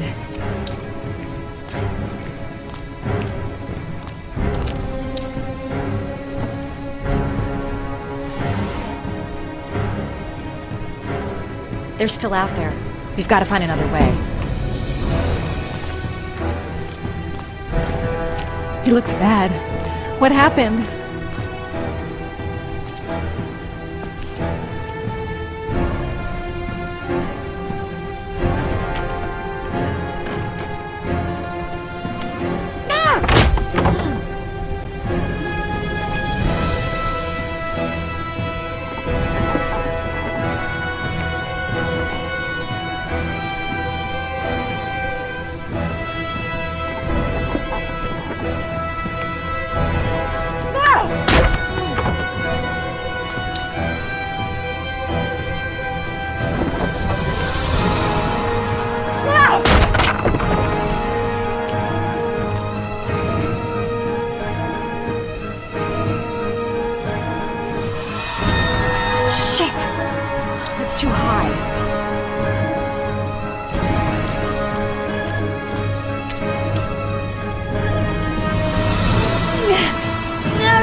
Ready on my go.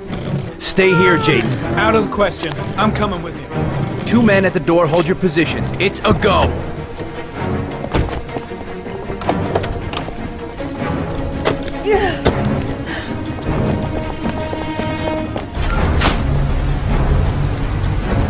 Come on, let's go this way.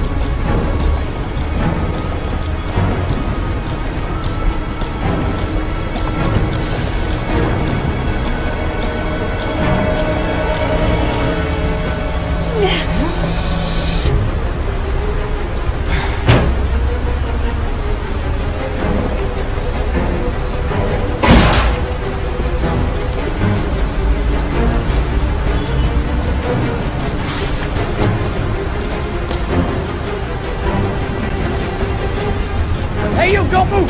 I'll shoot! Come on! Quick! I can't. Hands in the air! Lieutenant, there's a man and a woman exiting the alley. A woman? Shit! What the hell am I doing? It's that girl who went in! Fugitive escape. Everybody downstairs! I must be They're in the completely out of alley! my Follow mind. them! The subway. Shit! They spotted us. We need to move while we still have a chance.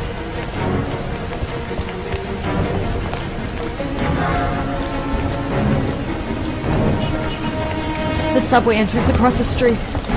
That's our only hope. Jeez, just have out of it. I'm dead weight. I won't be able to carry him for long.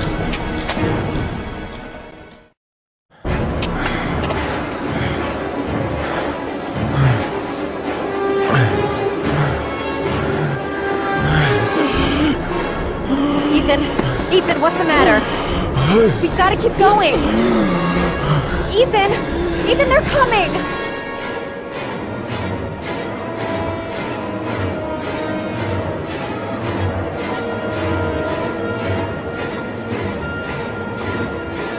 I'm so tired. I have to keep going. Come on, girl.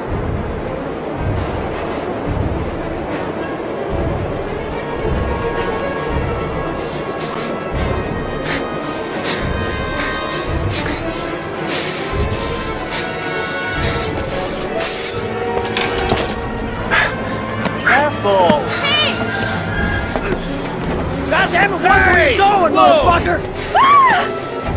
Ow! Hey, watch it, man! Please! Stop or I'll shoot! Think of something fast. Anything. They're closing in from all sides. Only a few yards away now. They've already blocked all the exits from the station.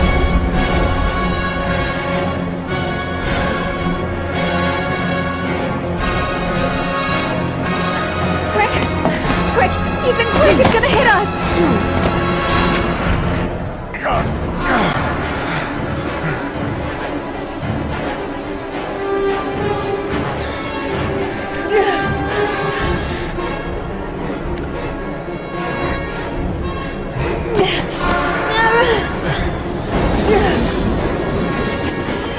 We've got to get on that train, Ethan. It's our only chance.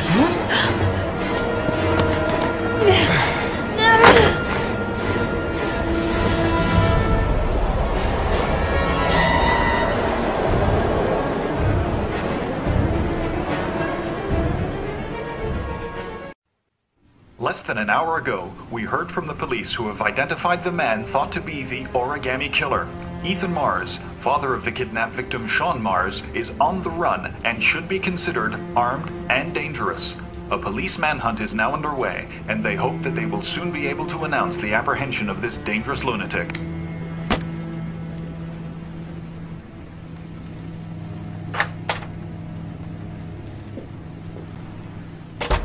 I brought some food. I didn't know what you liked, so I brought some of everything. I hope that's okay.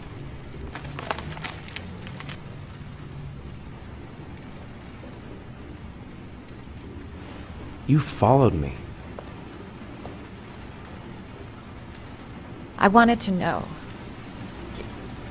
You're all over the news reports, Ethan. Every cop in the country will be hunting you. They say you're the origami killer. Is it true? Are you the killer, Ethan?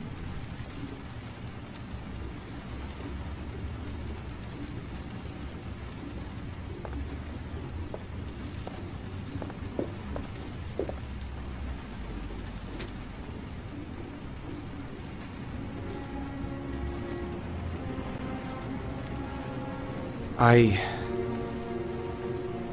sometimes have these blackouts. Times where I don't know what I'm doing. As if I'm someone completely different. The only thing I remember afterwards is the bodies. The bodies in the water. Why are you hurt, Ethan? Why were you in that apartment? I think my other self is testing me, testing my love for Sean. He wants to know if I love my son enough to save him. That means there's some part of me that knows where Sean is. But the only way to find him is to go through these trials. Why can't you tell that to the police? And tell them what? That I'm a schizophrenic who drowned his victims and has kidnapped his own son? They'd never let me go, and I have to stay free to save Sean. I have no choice. I'm his only chance. When Sean is out of danger, I'll turn myself in, but not until then.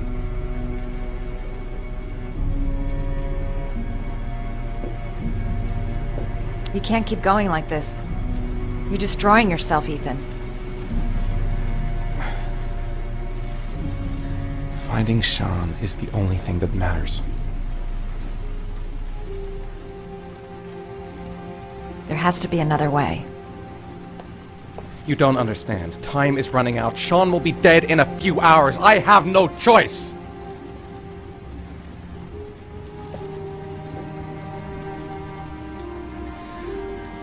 Please, Madison, leave. Forget everything that's happened. There is nothing more you can do for me. If you want to help me, leave. Leave me to do this on my own.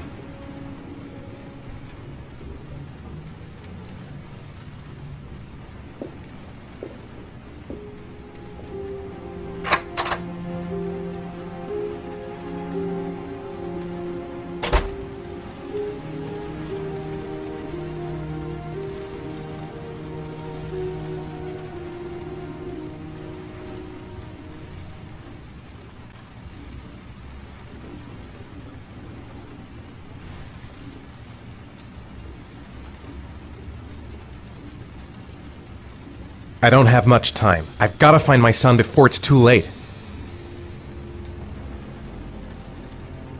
The box. I have to open another origami figure.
Your vodka, sir.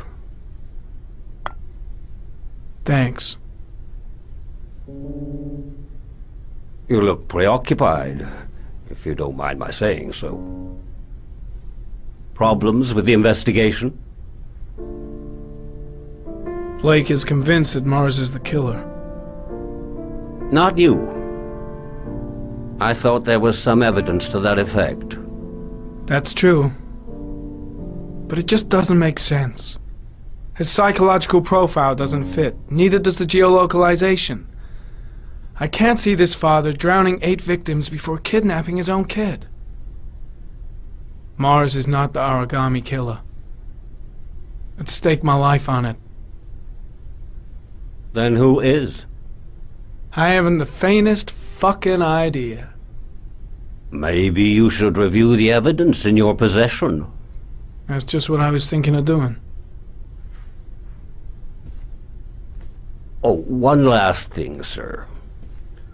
You should be careful not to overindulge in you-know-what. It can be dangerous. Very dangerous. I'm trying to keep a handle on it, but that's difficult. It gets more and more difficult. It'll end up killing you if you're not careful. That would be most unfortunate, sir.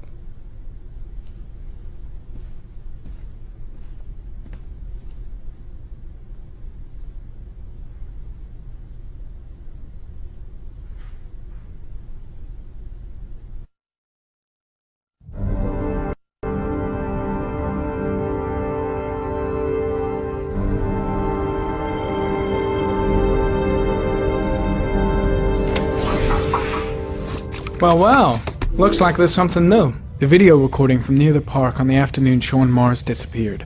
I doubt there's anything on it, but you never know.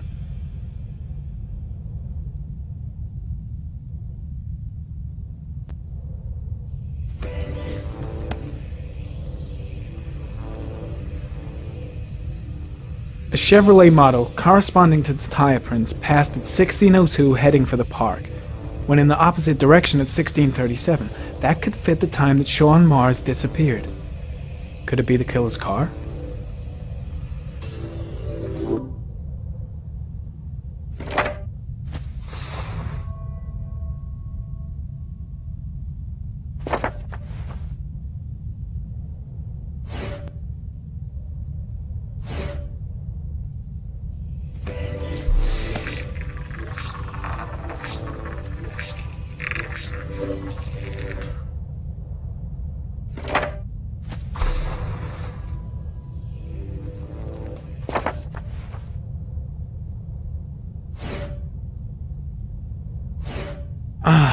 Pity we can't see the driver's face.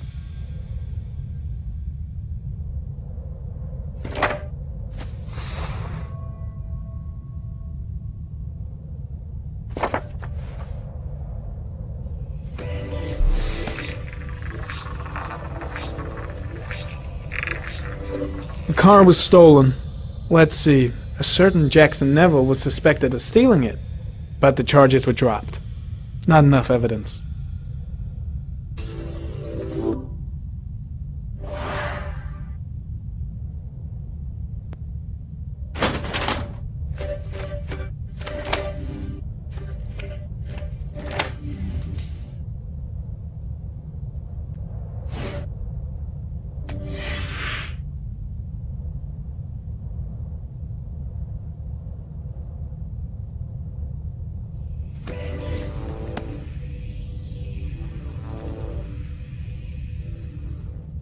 killer is white, aged between 30 and 45. He is intelligent, calm, and determined. An organized type. He has a car. He's probably employed, but his work allows him free time.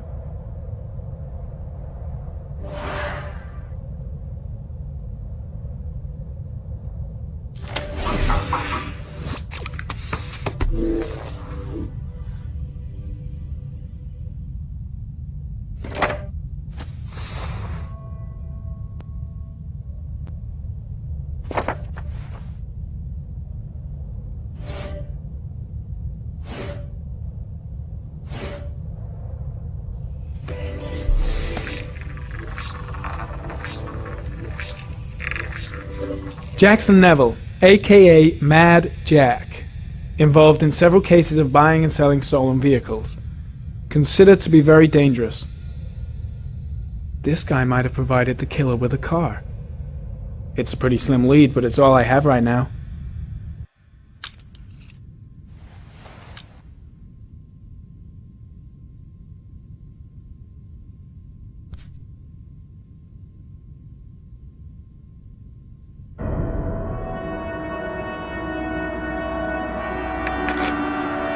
Oh, one last thing, sir.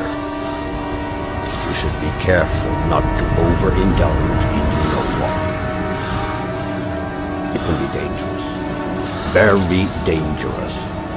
Shit, it's coming. Trypticane. The tube is on the bedside table. All I need is to take some, and the pain will go away. I should resist. This is gonna kill me. I know I can resist. I just need to stay in control and do something until it goes away.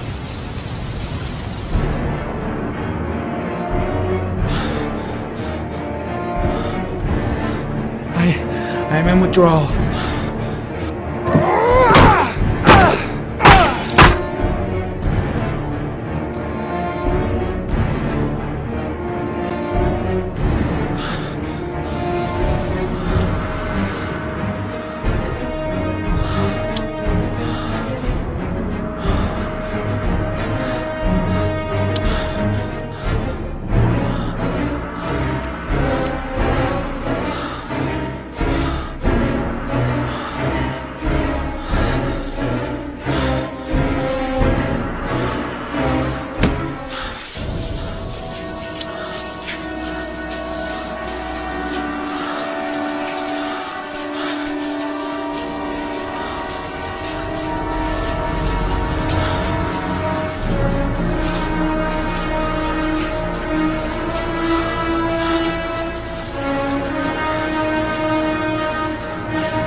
Manfred!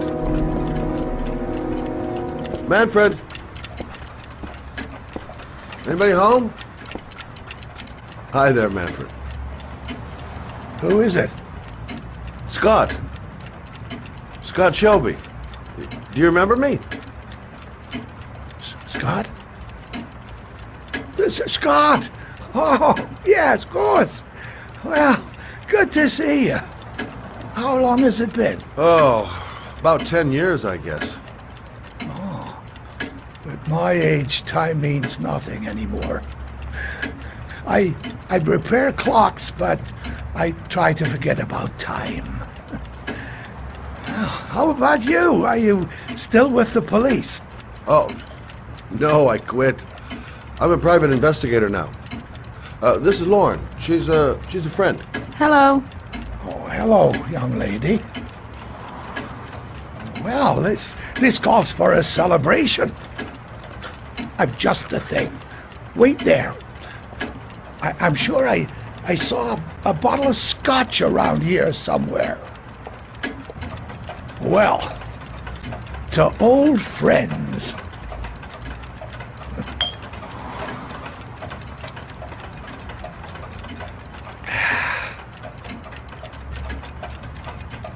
I'd like you to have a look at an envelope. I thought maybe you could tell me about the typewriter that was used to type the address on it. Oh, let's have a look. Now, could you pass me the magnifying glass from behind the counter, Oh, sure, please? I'll get it. My eyes are beginning to fail me.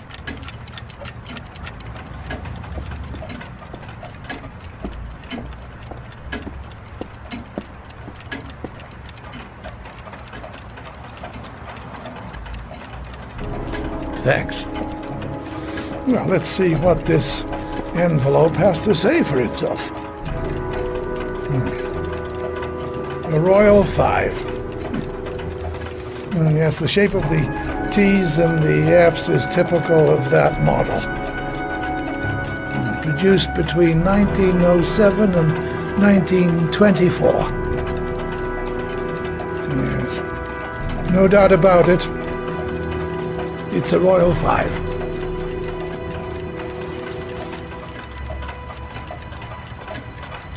These typewriters, are they rare? No, they're fairly common. I'd say many folks have one gathering dust in an attic or in their cellar. Do you keep a record of all your clients? Oh, yes, indeed. Well, at least the ones who pay. Any chance I could get a peek at that? Yes, of course. I keep my account books in the office. If you're not in a hurry, I have a list of all the clients who ever bought a Royal 5 or had one repaired. Yeah, that would really help us out. Delighted to help. Give me 2 minutes, and I'll be right back with the list. You think the killer's been here? If he has a 1920s typewriter, he may have needed Manfred's services to get it fixed. We'll know when we get the list.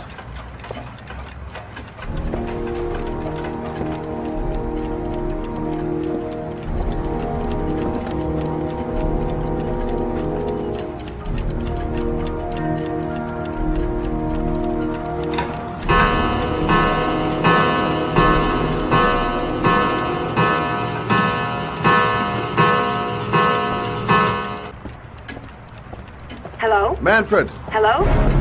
Your call is logged, sir. A police car will be there in a few minutes. I need to know who you are, sir. Sir? Hello?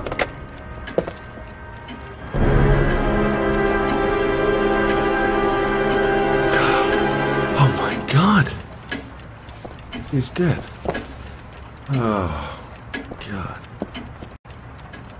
Poor old man. He didn't deserve to go like that.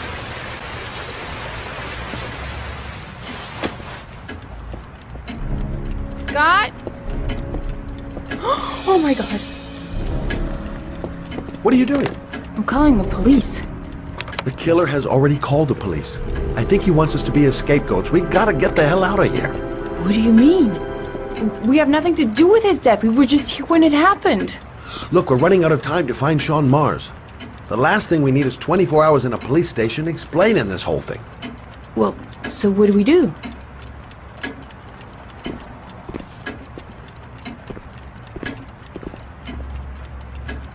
Watch the front door. I'll get rid of our fingerprints from everything we touched since we came in. You better work fast. The police are going to be here any minute.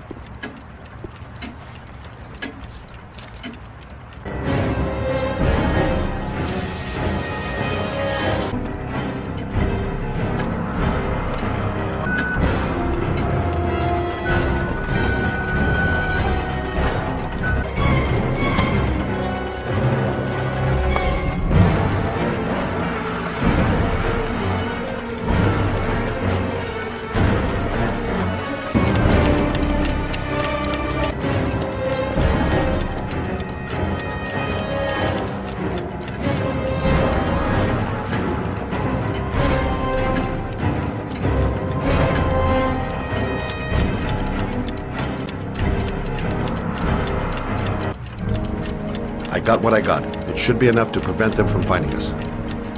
Come on, let's go.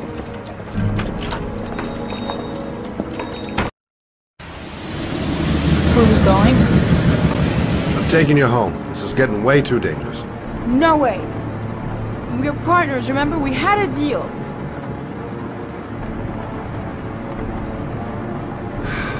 This isn't a game, Lauren. Manfred was murdered because he knew the identity of the killer. He was 10 feet away, for Christ's sake. No. I can't take a chance on the killer getting that close to you again. I'm not a child. I know what I have to do. I want to find my son's killer. You're not going to stop me. Well, then you can find him without me. I refuse to be responsible for anything that goes wrong. Stop the car. What? Stop the fucking car!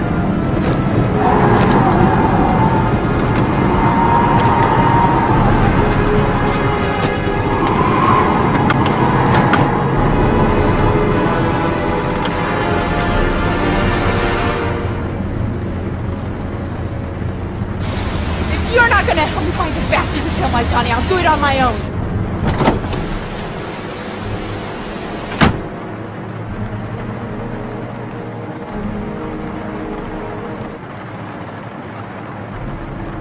This girl's stubborn as a mule. She doesn't let up, with or without me. Such an idiot. I better catch up with her.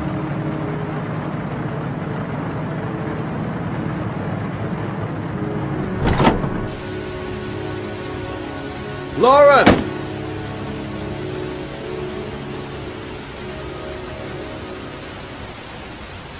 It's all my fault.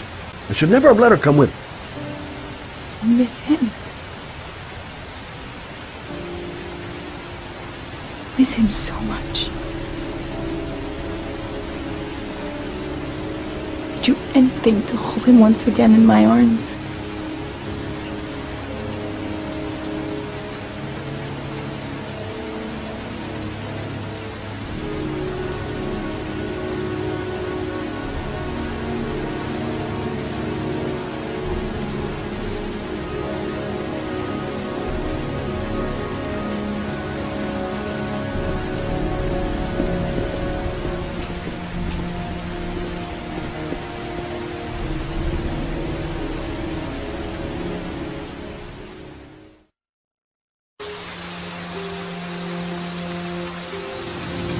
Matt, it's Sam. I got your information. The owner of the apartment in Marble Street is a Dr. Adrian Baker. He's a struck-off surgeon that used to sell drugs to junkies on the quad. He made some cash and bought up some cheap-ass apartments, including the one in Marble Street. Of course, he got caught. He did a few months in prison and was struck off the medical register. Interesting. Thanks for the information, Sam. I owe you one. Hey, Matt, be careful, okay? I'm on it. Talk to you later.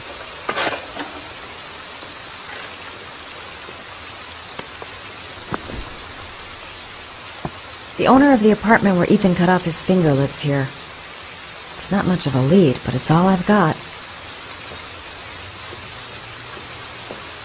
I'm gonna act all doped up. I hope he goes for the bait.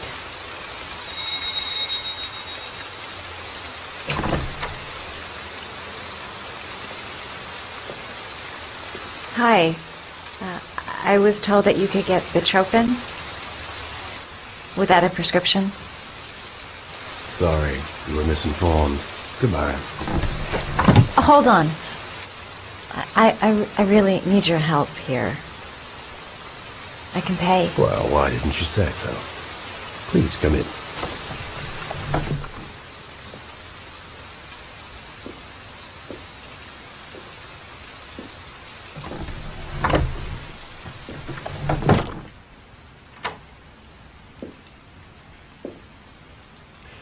So, you're looking for Vitropin, my dear? Are you having trouble sleeping? How much do you need? I don't know, about 3-4 boxes. Well, now, that shouldn't be a problem. Would you like a drink? I was just about to have one. No, thanks. Well, alcohol helps take the edge off the pills, don't you think? Anyway, we should drink a toast to our first deal.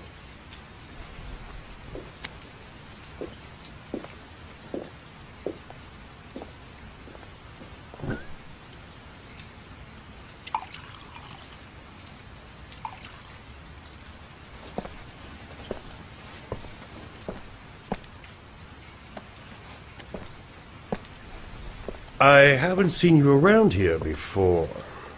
Who told you about me? I can't remember.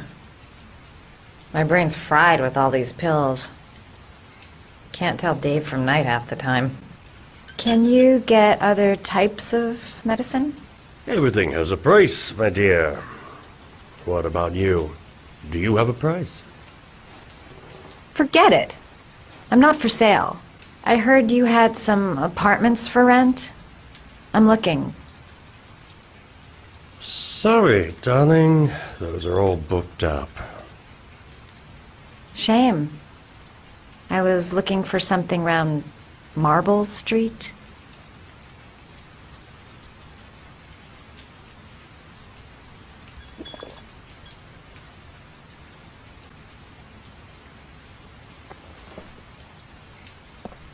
You're not drinking?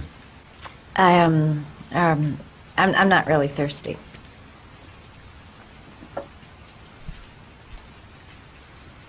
I'll get your prescription. Won't be a moment. Wait here. That guy gives me the creeps. I better take a look around to see if I can find anything before he gets back. The doc seems to be interested in property, amongst other things.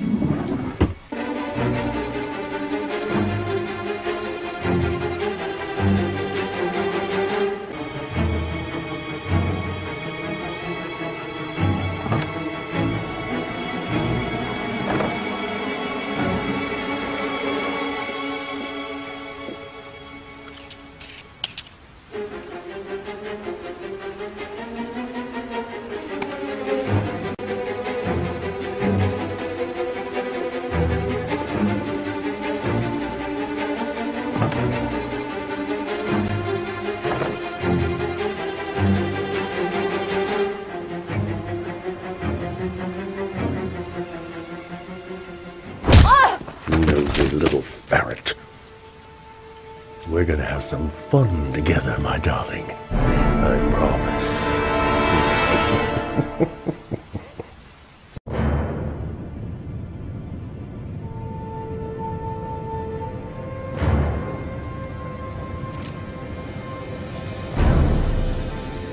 He opens up, I shoot. I get the hell out of there and I don't look back. I didn't come all this way just to stop now.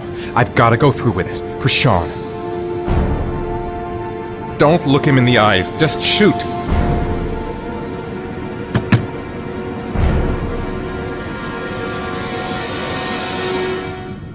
Kill a man. I'm gonna kill a man to save my son. What kind of a choice is that?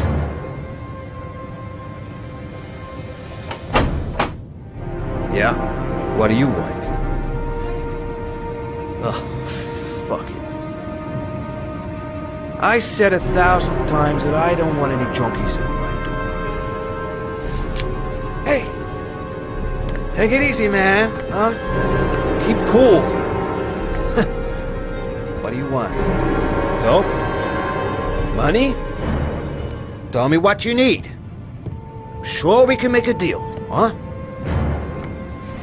God! I'm gonna blow your brains out, you son of a bitch! You come into my house and steal my dope? You're gonna be shooting up in hell, motherfucker! Stop fucking moving! Nowhere to hide, junkie asshole!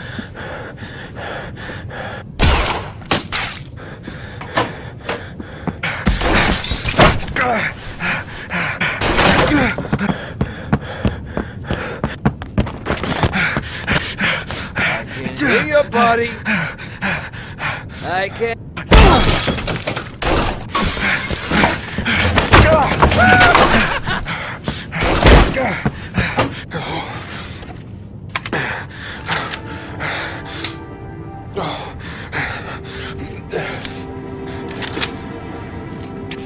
Hold it, man. I give you whatever you want. Got dope? I got cash? You want some dope? Please. Please don't kill me, man. I got children. These my girls, see? This one's Sarah, and a little one, that's Cindy. Please, man, I want to see them again. Please, please don't shoot. I've got to kill this guy if I want to save Sean. I have no choice. He's a drug dealer, just scum. He wouldn't hesitate for a second if he was in my place. I'm a father too, but I have no choice.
Say hello to Matthew.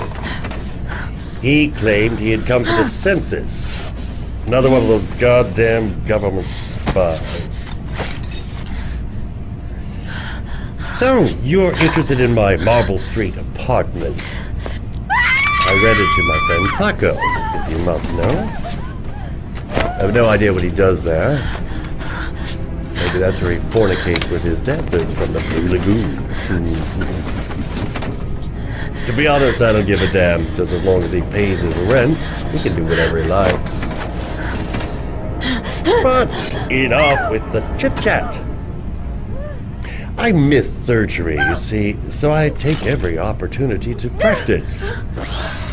I don't have any instruments here, so I use whatever comes to hand. I hope you won't hold that against me. Hold tight. This might sting a little.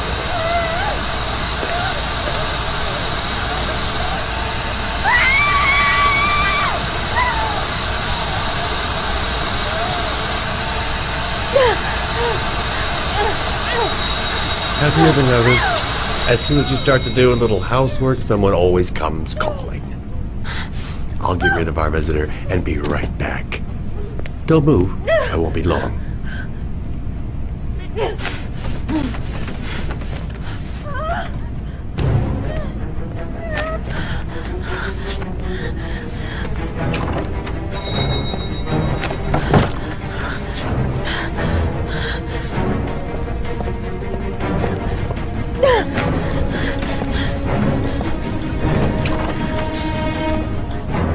Hello, sir. I've come to bring you the word of the Lord in the form of these magnificent Bibles, which I will gladly leave with you. in return for a contribution of only $5. No thanks, I love you. Come now, brother. I cannot believe the word of the Lord is of no There's interest gotta be to something you. I could do. We, his humble flock, should walk in his steps. There's gotta be St. something John I could has do. said. Hurry! Thanks a lot, but I don't need it. Who does not need a Bible in these times of violence and hatred? Holy Scripture will bring you peace and tranquility anytime you need it. All for a mere $5. All right.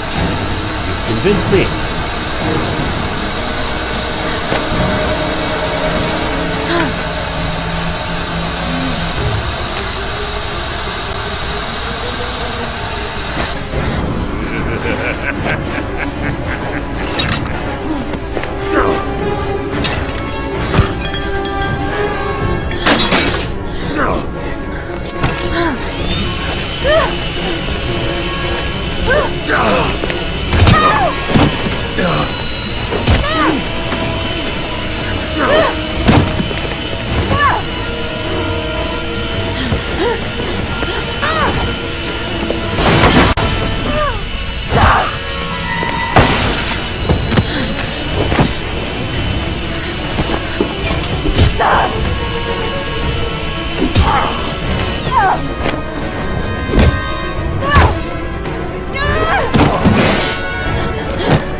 Can you stop that thing?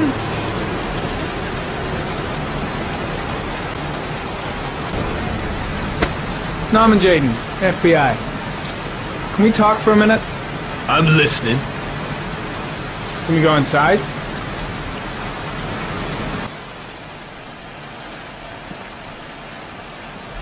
I'm looking for the owner of a blue Chevrolet Malibu 83. I don't give a damn how the car got here, or whether you stole it or not. I just want to know who bought it from you. Sorry, man. Don't ring a bell. I got a real bad memory for names. Perhaps I can help you to remember. If we find out that you sold the car to the man we're looking for, you're looking at some pretty solid time inside, Jim.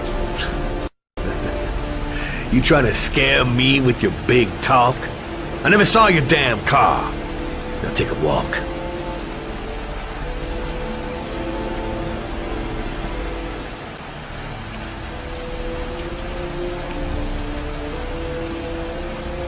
The blue Chevrolet is my only lead.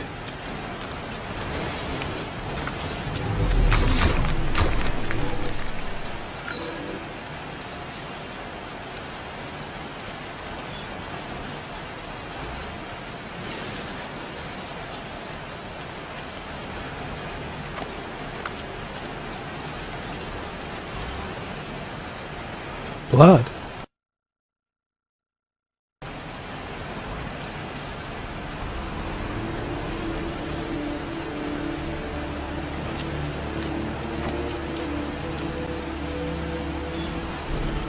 Size 13. Must be Mad Jack's size. Harry, comment. Traces of orchid pollen in the air inside the garage.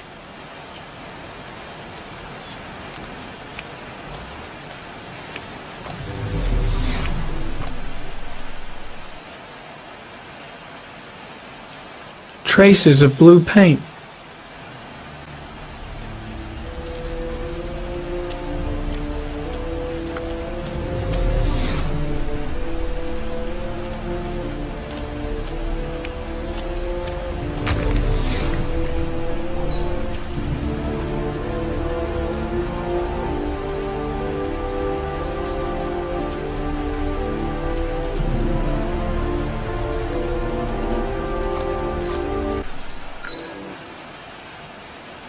The same tire tracks, traces of blue paint. Killer's car definitely came through here.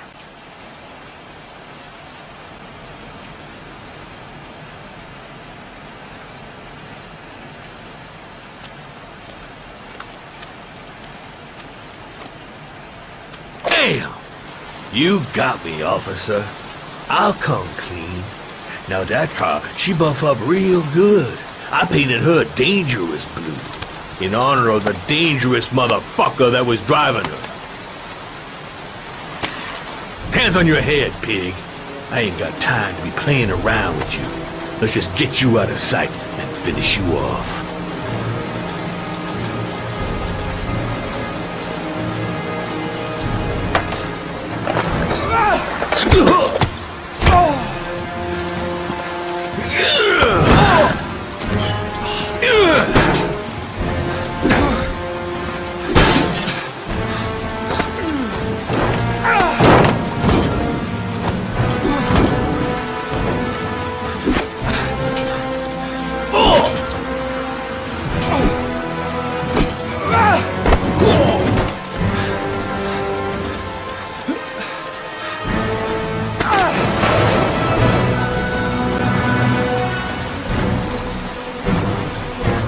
Enough fucking around! You're gonna tell me about the man with the blue car! Go fuck yourself in the ass!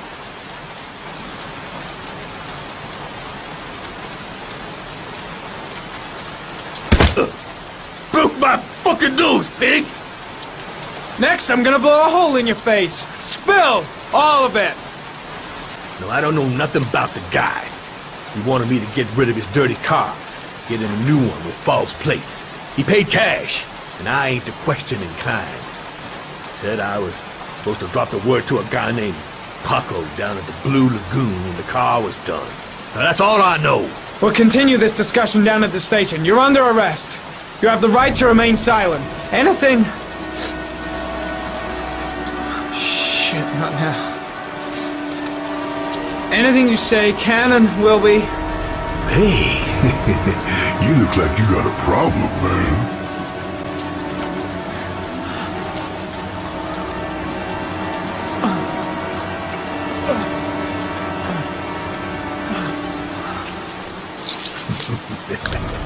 What? They letting you dope heads in the FBI now? God bless America.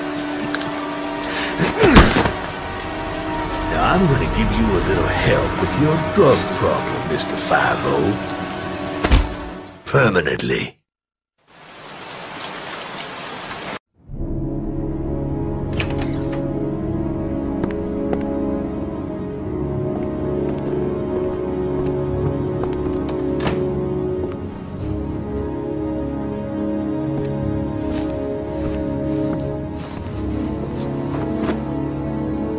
So, you think the origami killer killed Manfred?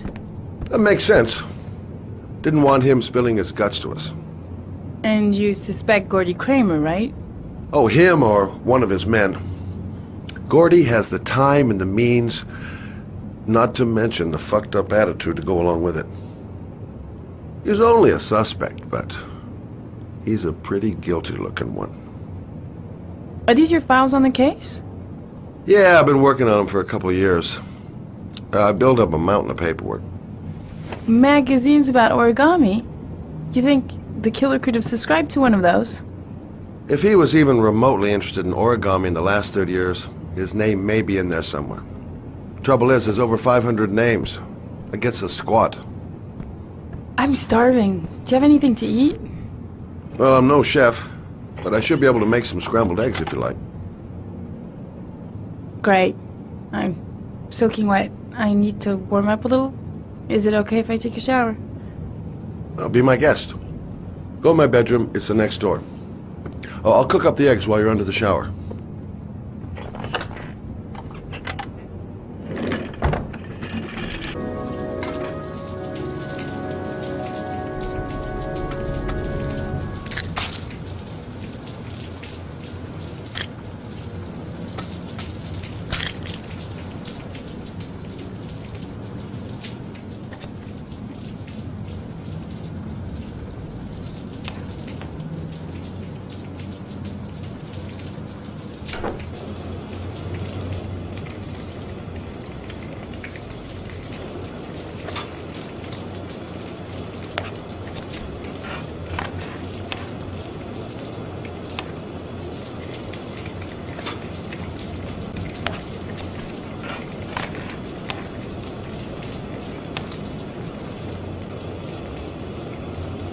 Eggs should be ready by now.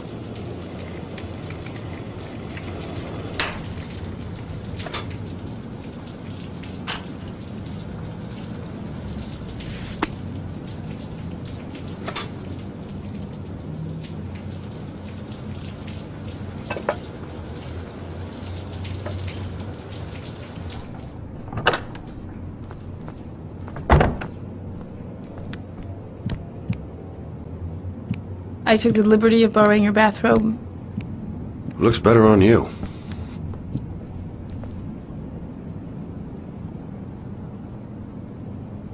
Hey, that almost looks good enough to eat. What's that? The notebook I took from Manfred's place. According to this, about 30 clients bought spare parts for Royal machines in the last 10 years. The killer may be one of them. Oh, you know, checking out the alibi of 30 clients one by one, that's a lot of legwork. Except that if we cross-check them with the list. The list of subscribers to origami magazines. You still got that, right? Yeah, of course. Lauren, wait.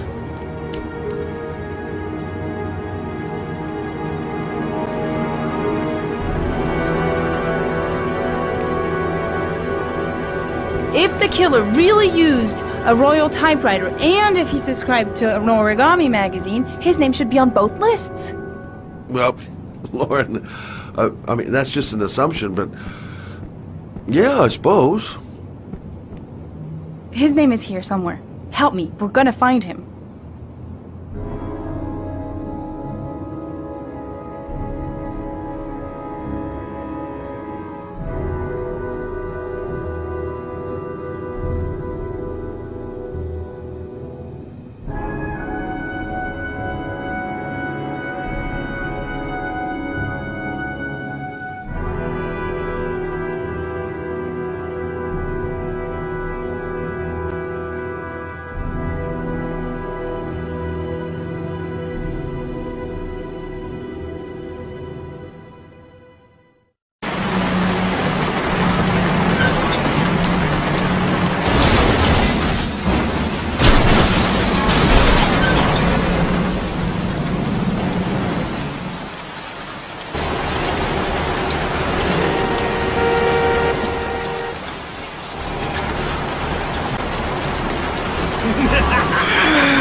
The only guy whose name was on both lists died when he was 10.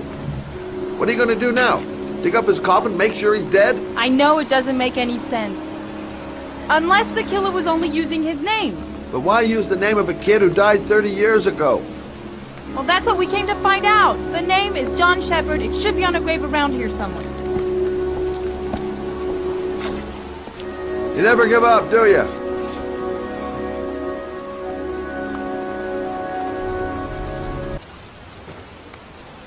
Hey, Lauren! I found it!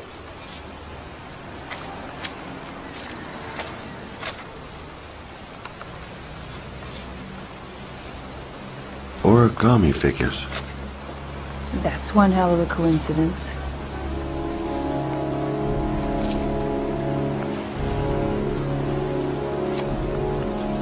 These flowers are fresh. Looks like someone's still tending the grave. Oh, youngin'. That one I knew well. You knew John Shepard? I've worked this graveyard nearly all my life. I remember what happened. It was in 77. October, I think.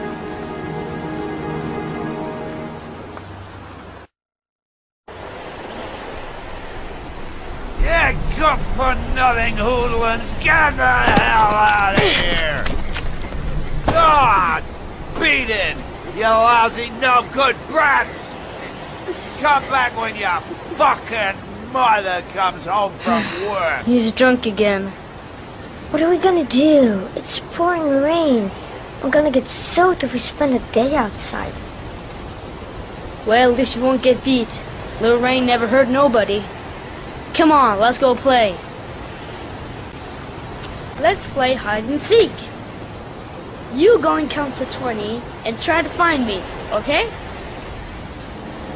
1, 2, 3, 4, 5, 9, 13, 17, 20.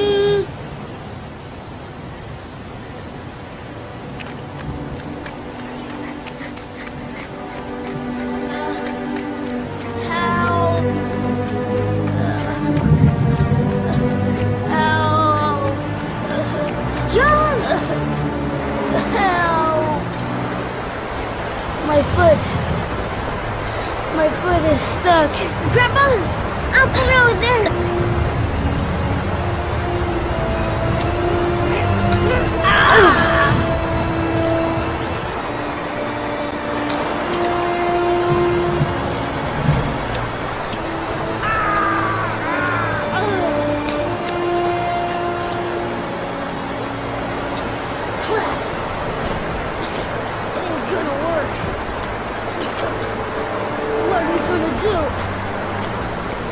John!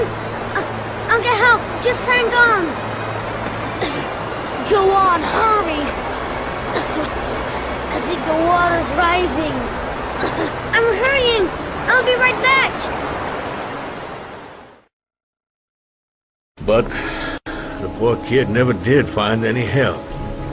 And his brother drowned in that pipe full of rainwater. The boy that lived, what happened to him? Well, all I know is he got separated from his parents. I think he got adopted. Well, looks like a storm's coming. I guess I better be getting home.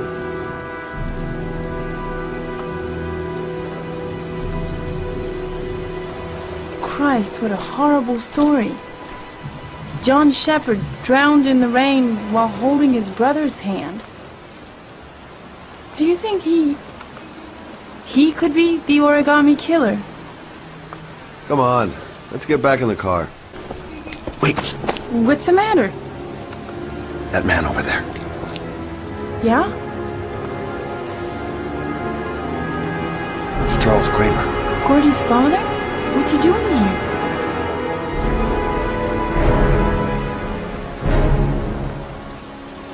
He's putting flowers on John Shepherd's grave.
Hey, you!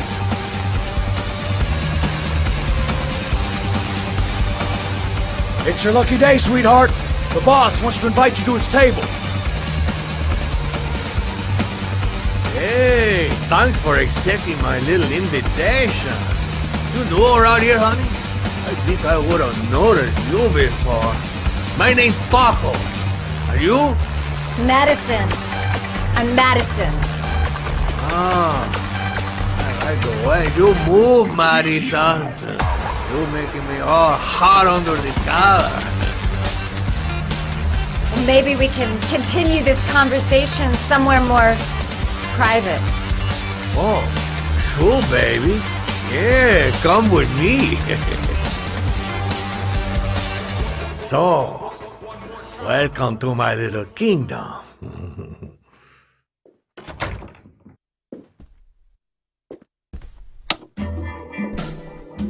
I'll take that. Just get in the way of the good things, sweet cheeks. So, show me what you can do. Take it all. Slowly. Take it all off, baby. I'm sorry. I think there's been a little misunderstanding. Look, I'll just go. No harm done. Another time. I think it is you who have misunderstood, honey. I'm tired of wasting my time. It's now or never, baby. And I never take never for an answer.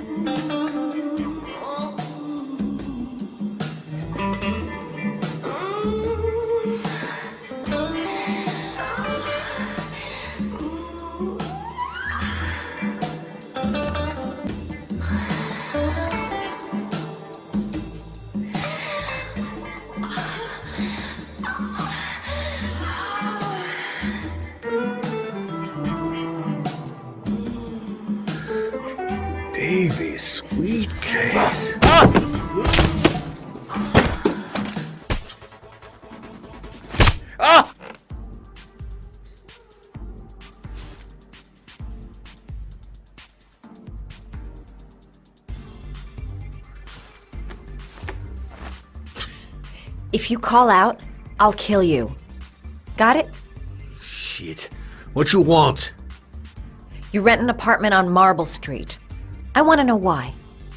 An apartment? I don't know what you're talking about. Ugh! You fucking bitch! I'm gonna kill you! You haven't got the balls, lady. But you're gonna know balls when I catch up with you. Boss? Is everything all right?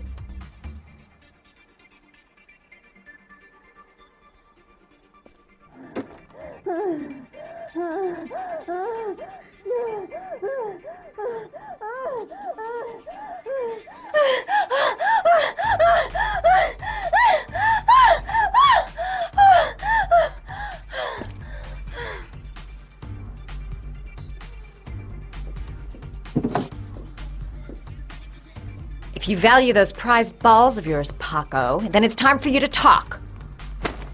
Oh! Ah! What you doing? Stop it!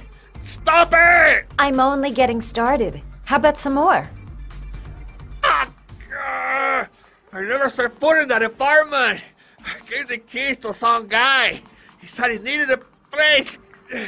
He had money. What was that guy's name? I don't know his name. I swear it.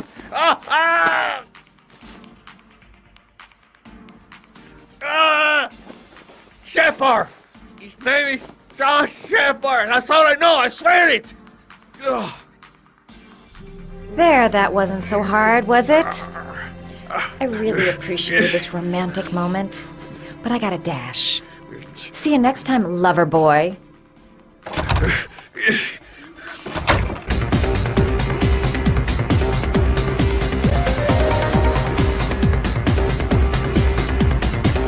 Next time he'll think twice before he takes a cute chick up to his office.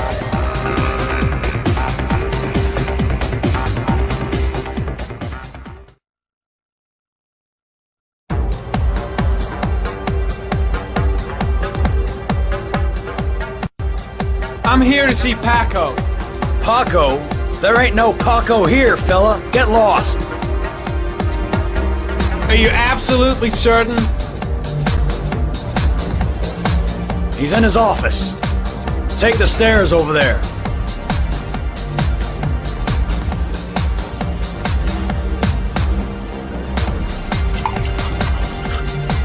Oh, it's you. Scared me. I didn't hear you come in. A crazy bitch came around here asking questions about the apartment on Marble Street. I don't know what you're doing down there, and I don't want to know. But whatever that shit is, it's beginning to draw attention. Look, man, I know you kept me out of prison and all, but that fucking bitch nearly killed me. So everything you ask, I think my debt to you is paid. Hey, what you do? Don't fuck around, man. No, wait. I can still help you out. No, don't kill me.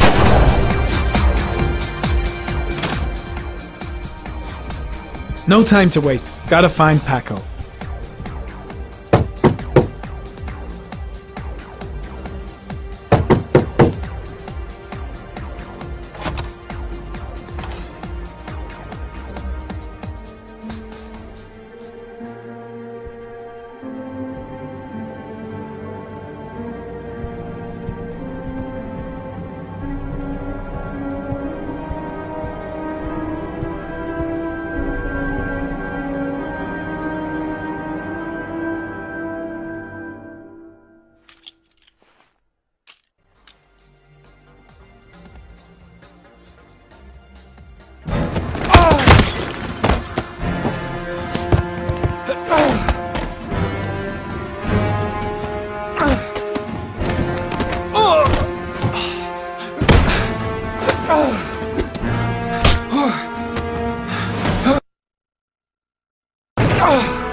Know the guy came to see him? Sorry, I don't speak cop. Watch my lips, asshole, cause I got no time to translate. Did Paco know the guy? Yes or no? John. He said his name was John. Friend of Paco's. Always let him straight up.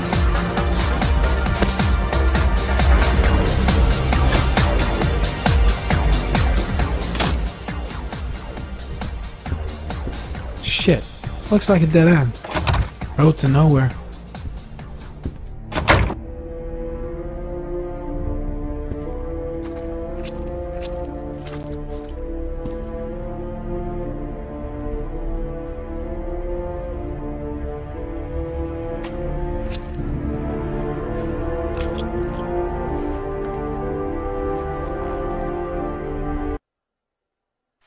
Orchid pheromones.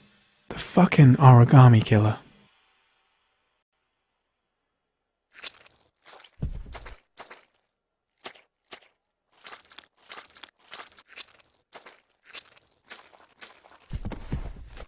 His coat pocket.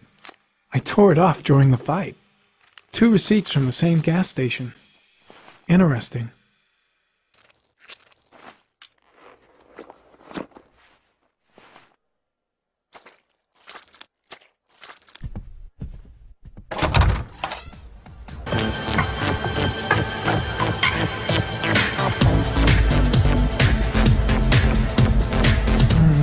Dark. It all happened so fast. Didn't have time to see his face.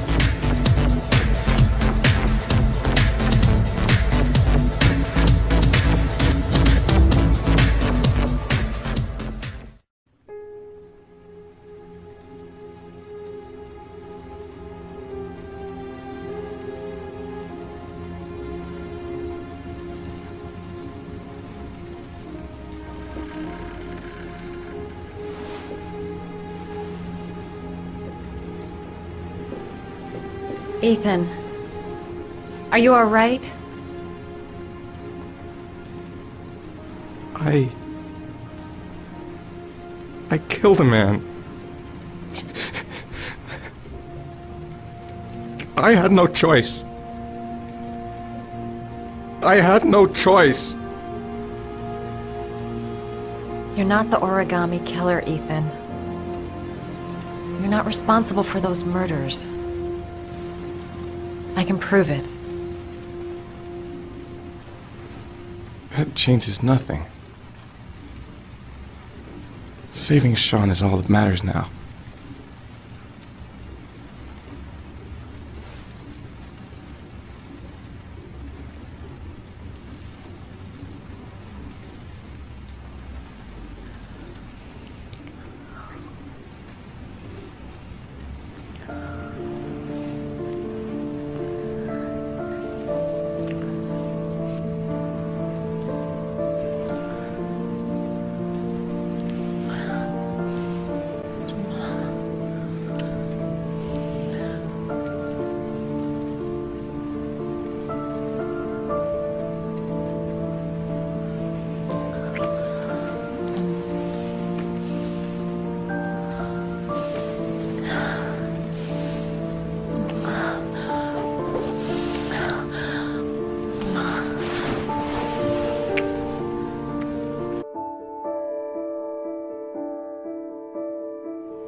Only one more origami figure. Then I find my son.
I should have guessed. All this time and I had no idea. Ethan, what's the matter? I thought I meant something to you. Listen, You're a pretty good nurse for a fucking journalist! Ethan, I wanted to tell you, but... What kind of article were you gonna write? My life with a serial killer? No. How I caught the origami killer. Maybe you'll get a book deal. I hope it was fucking worth it! Ethan, it's not what you think. You lied to me, Madison! All this time you fucking lied to me! I thought you wanted to help me, but you're only thinking of writing a fucking book!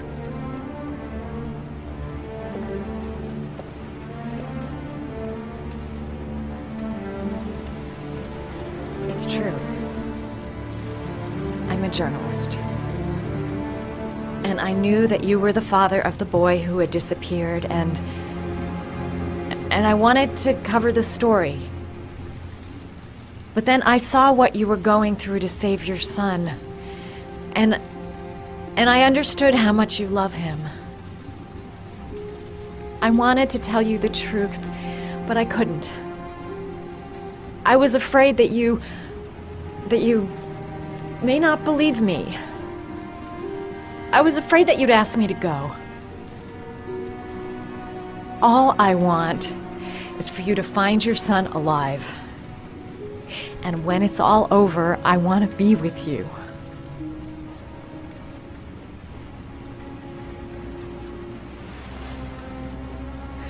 I'm sorry, Ethan. I'm so sorry.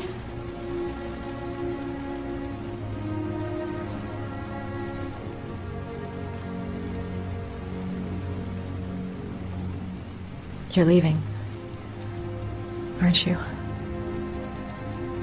It's the last origami figure. The last letters, then I'll know where Sean is. Take care, Ethan. I can't lose you now.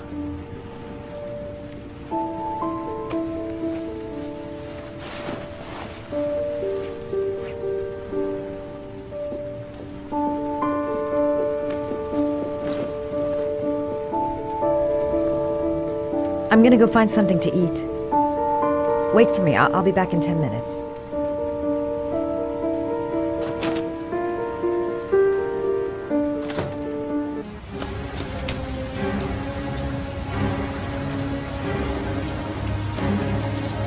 Cops. They're looking for Ethan. It looks like a raid.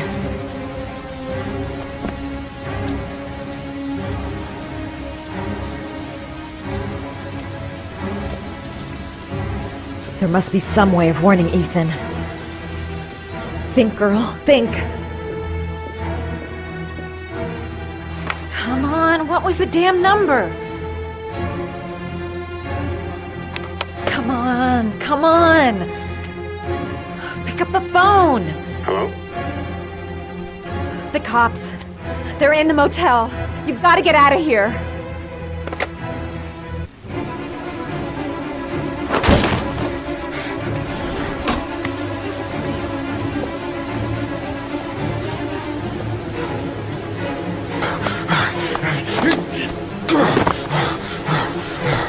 He's still on the move! Get him! He's making a run for it! He's on the balcony!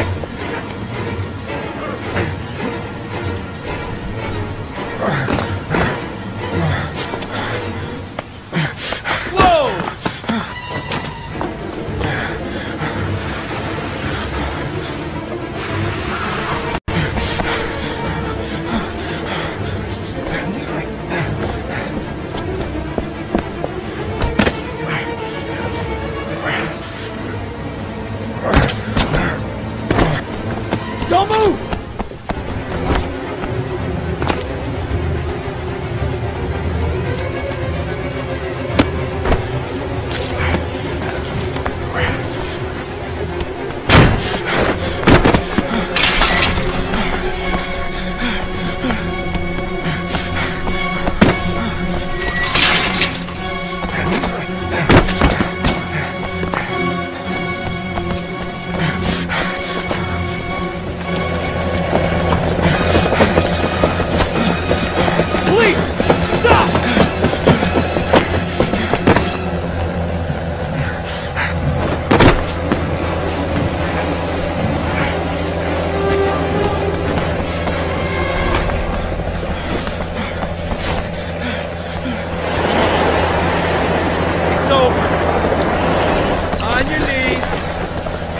Behind your head.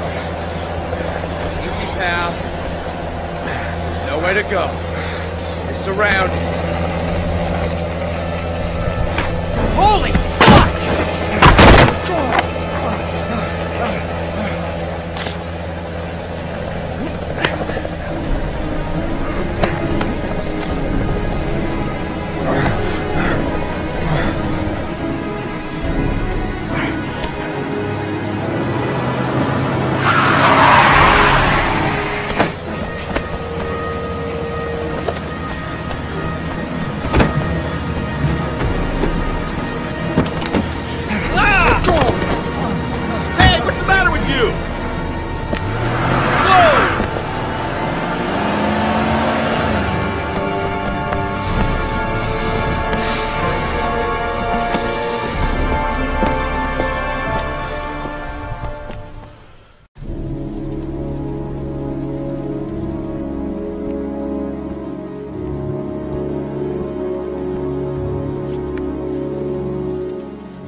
Lauren? I'm sorry, Scott. You should have listened to me, Mr. Shelby. I told you to drop the investigation.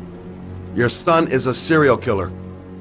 How many people does he have to kill before you turn him in? Gordy has his faults, but he's still my son. You have no children, Mr. Shelby. You can't possibly understand.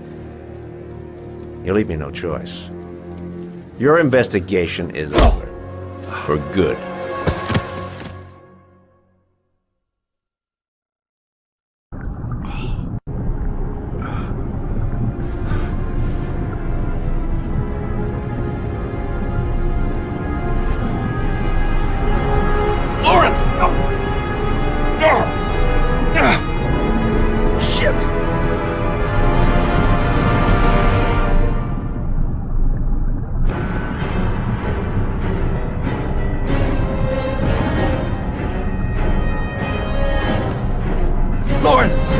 Lauren, wake up!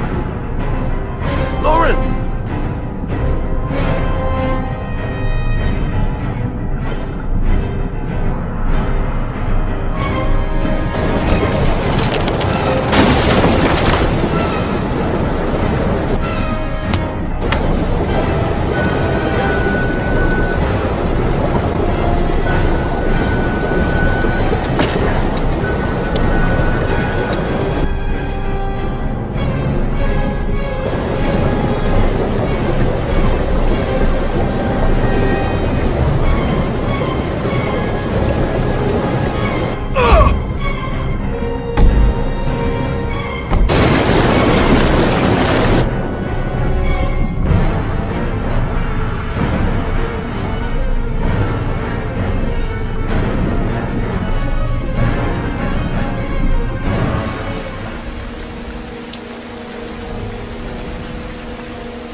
I was gonna take up swimming again.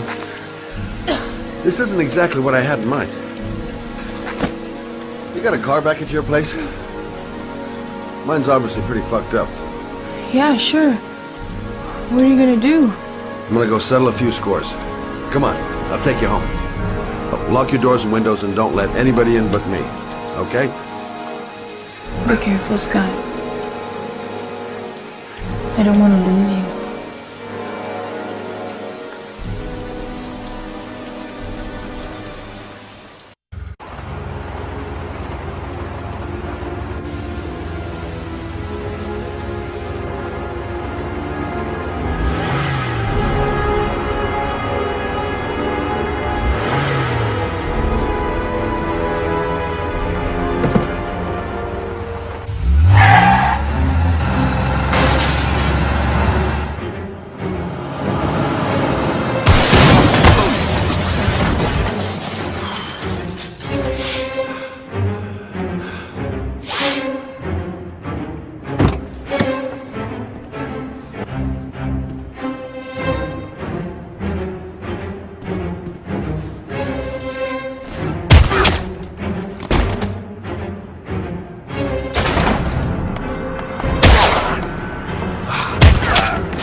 Stay back!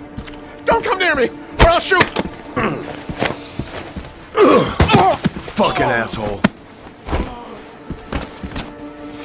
Please, don't hurt me. Oh!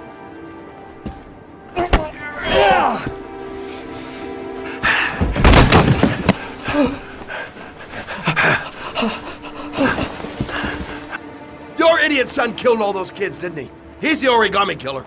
No! No! He's innocent! He's not a killer! Not a killer!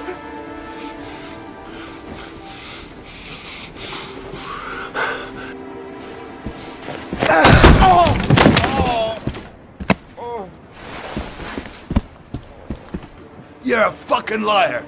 Now tell me the truth. No! No, please! Don't hurt me! Last chance. I don't know! I swear! I don't know anything!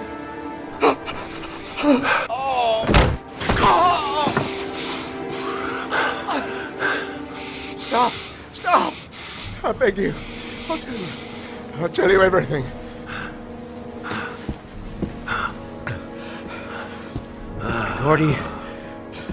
Gordy always wanted his fun, you know.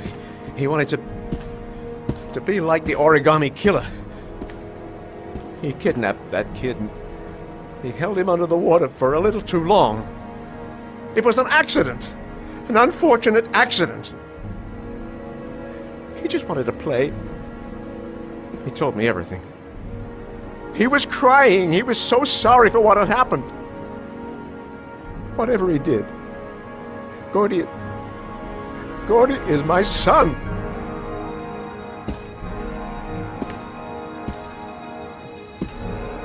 No one will miss him. What? That boy, Gordy killed. No one will miss him. Just street trash, like so many others. Oh, you disgusting pile of shit. And what about John Shepard? Why did you put flowers on his grave? I own the construction site where he died. I never forgot. I've been putting flowers on his grave for 30 years. John had a twin brother. What happened to him? I don't know.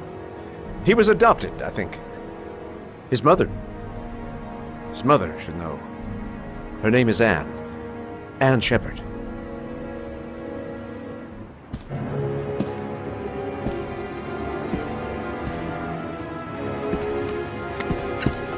My heart! My heart! Quickly! I need my pills! In that drawer! There!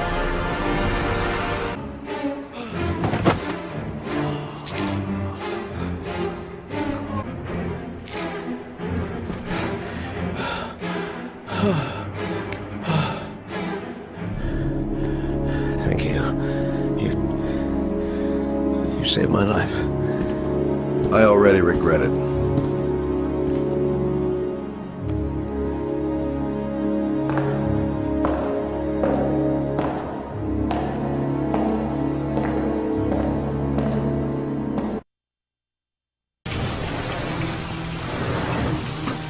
Hello, I'm looking for Anne Shepard's room.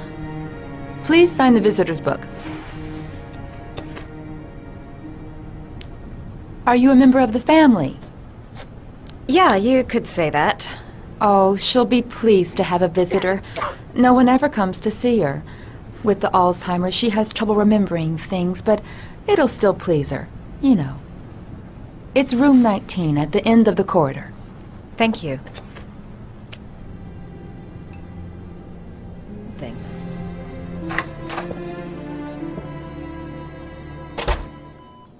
What a lovely orchid. My sons loved orchids. We used to grow them in the back. When John died, I laid orchids on his grave.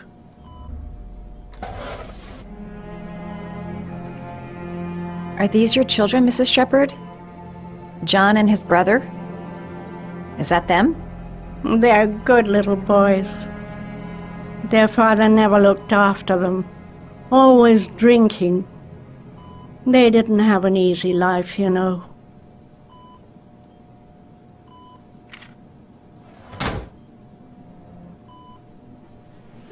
I cried when they told me. I'd already lost one of my children, and now they were taking away another one, you understand. The foster family, Mrs. Shepard. What was the name of the foster family that adopted John's brother? They were really very nice people. I met them, you know. In the beginning, I used to go and see my little boy. And then I got sick and I couldn't go any longer. Perhaps he thought I'd forgotten him. He must have thought I didn't love him anymore. His name, Mrs. Shepard. What was his name? But I loved him. If you only knew how much I missed him. Please, Anne. His name. What was his name? Come closer.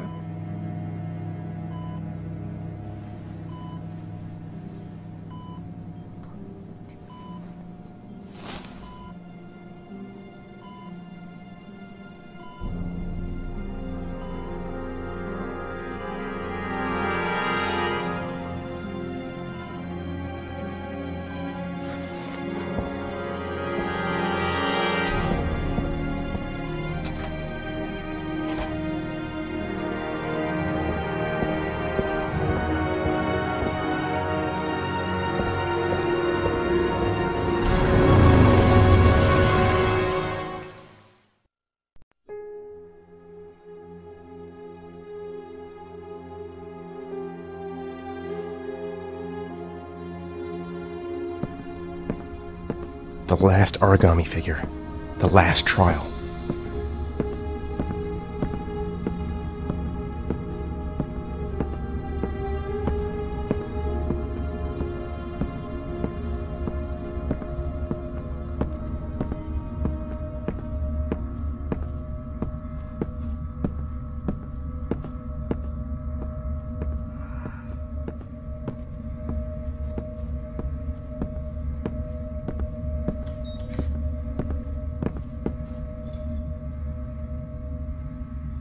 The last trial. The last question. Are you prepared to give your life to save your sons? There is a deadly poison in this file. It will kill you in exactly 60 minutes. If you drink it, you will get the last letters of the address. You will have enough time to save your son and say goodbye to him, but then you will die. You can drink the file or decide to leave. The choice is yours. Save Sean and die. Christ. He loses his father, but at least he's alive. Maybe it's the right thing to do. The cameras. He must be watching me.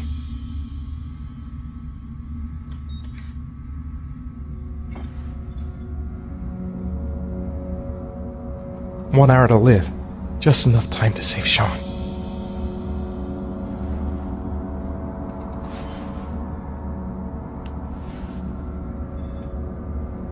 He could be lying.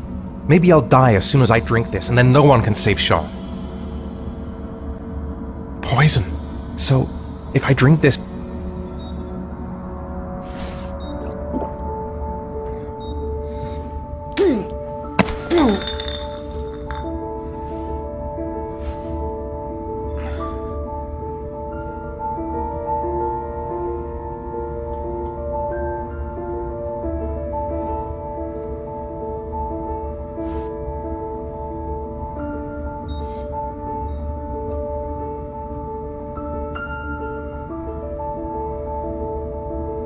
The last letters have been sent to your phone.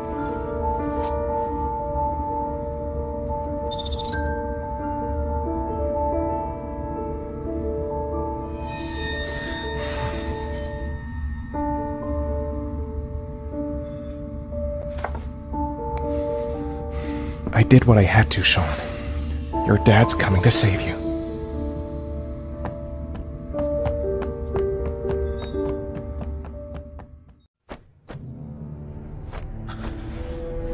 We've only got a few more hours left to save Sean Mars. There has to be a goddamn clue somewhere. It's probably staring me in the face. This kid's gonna die, and I'm going around in circles!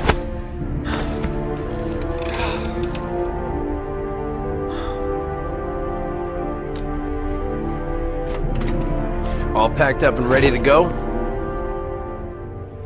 What are you talking about? The investigation's over. We know who did it. We no longer need your services anymore, Norman. So you can ride your files all the way back to Washington. I'd be lying if I said I was gonna miss you. The investigation isn't over. You have absolutely nothing on Mars. Mars is guilty. Case closed. Anyway, it's no concern of yours now. You're off the case. So pack up and fuck off. Blake, you are an unbalanced, psychopathic asshole! I'll take that as a compliment. Honestly, I don't give a shit what you think. I found the origami killer. Everyone's happy. End of story. Have a nice trip back, Norman.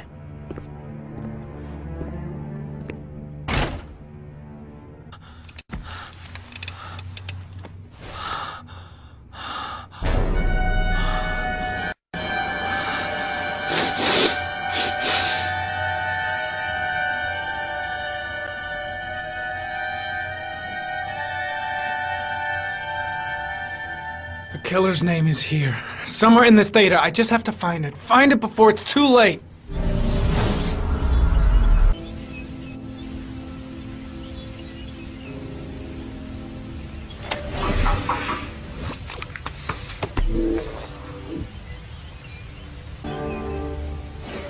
Two receipts from the same gas station. Might be near the killer's home.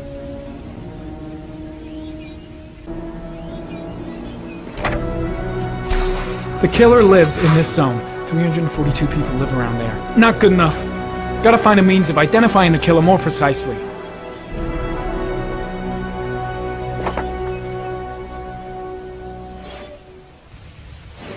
Ari was in record mode when I was fighting with the killer. Perhaps there's something on it.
Gold watch.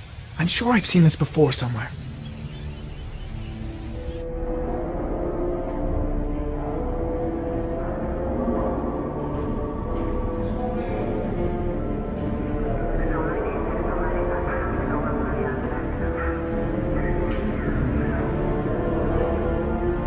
The watch they give for promotions to lieutenant. The killer is a cop.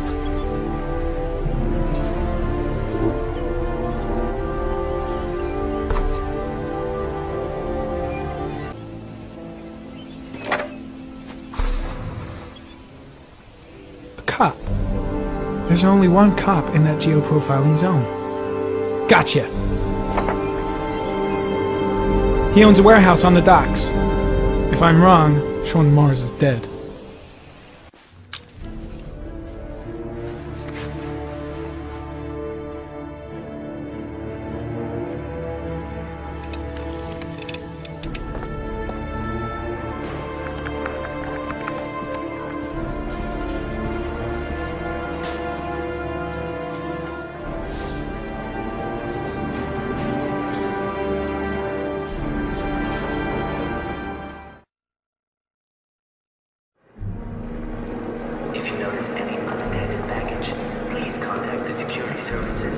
Let me stay with you, Scott. I don't want to go. Look, it'll only take a couple of days. Long enough to get this resolved. I can't just wait while you confront my son's killer. It's the only way, Lauren. Trust me. Now go stay with your mother for a few days. I'll come and get you when this is all over. Tell me who the origami killer is. I want to know who killed my son. Listen, when I'm done, I'll tell you everything I know. I promise.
Don't forget about this, Scotty.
The moment of truth. If Ann Shepard gave me the right name, the origami killer lives here.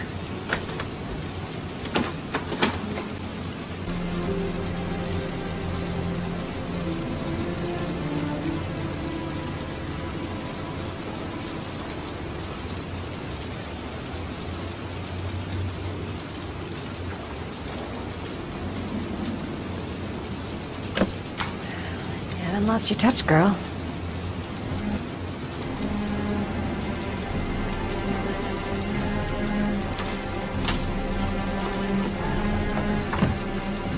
Origami killer's apartment.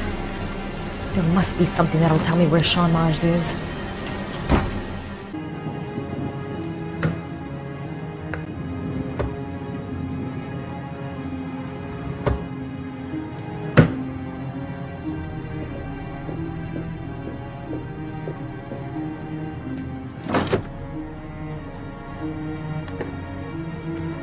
He used to be a cop.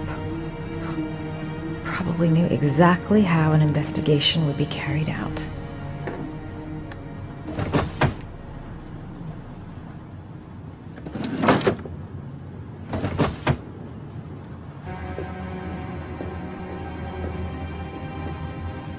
That's where the smell of burning comes from.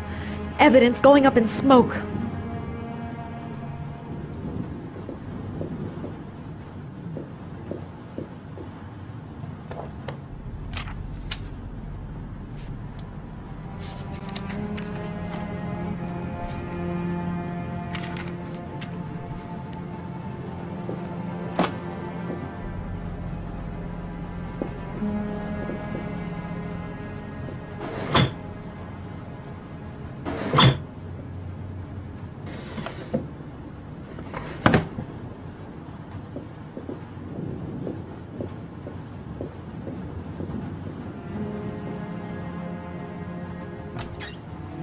Cop's uniform.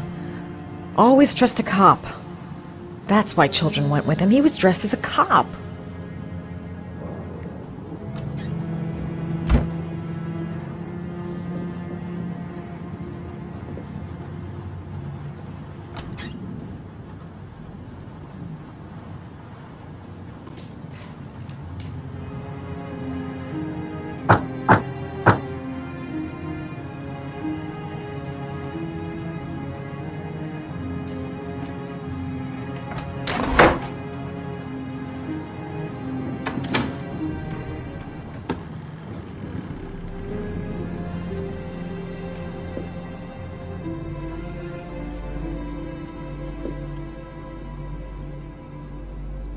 This is where he cultivated the orchids that he left on the chest of his victims.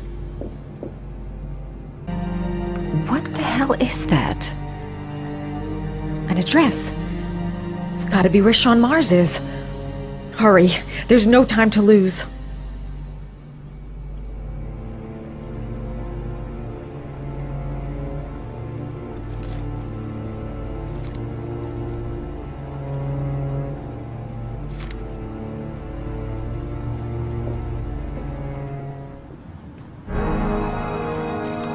So you found my little secret. It's over, Scott. All those children killed just to find a father capable of saving his son? Shut up! You don't understand. There's one child left. There might still be time to save him. Let him go. Do what your father couldn't do.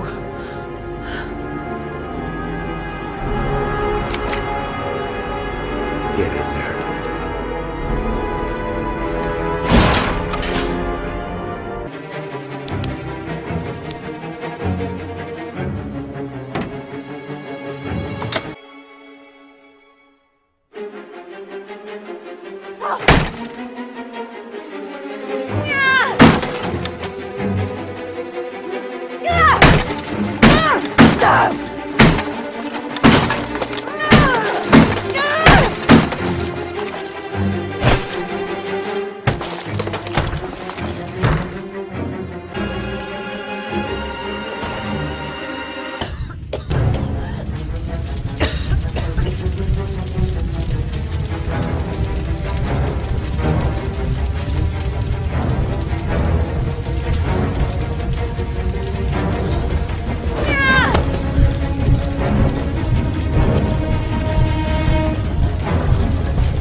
kill myself if I jump. I gotta find someone else.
Gotta find some way to shield myself from the explosion.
I know where Sean Mars is. No time to call anyone. I'm on my own. I've got to go there. I just can't wait here while the boy might be dying.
Sean's done for if I've got the address wrong.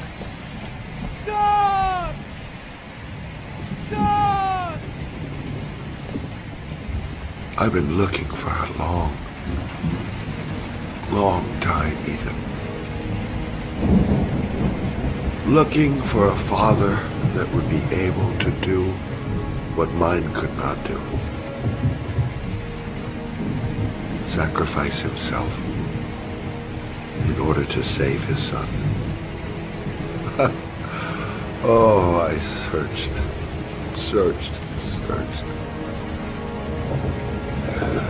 And then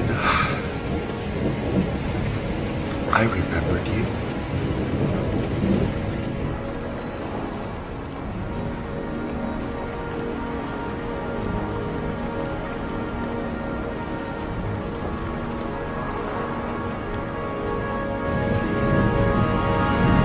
all those murders, just to find a father capable of saving his son. Just to find a father? Do you have any idea how it feels to be a worthless nothing in your father's eyes? Believe me, I've suffered just as much as my victims. I finished your damn trials. Now give me back my son! He's there. All you have to do is open that grate.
Suspect is likely to be armed and dangerous.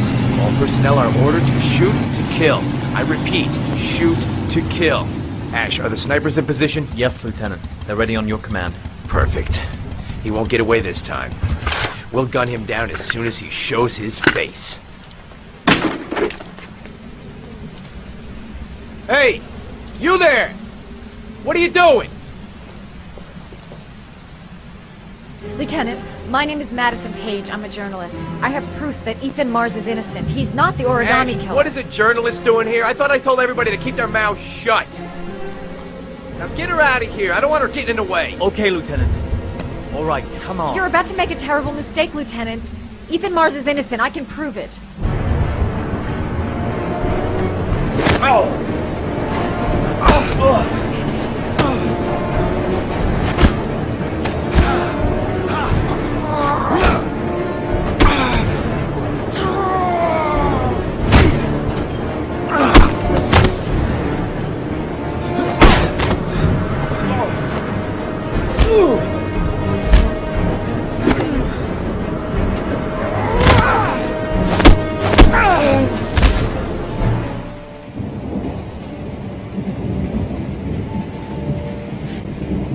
Don't have me, son, please. Breathe. You gotta breathe.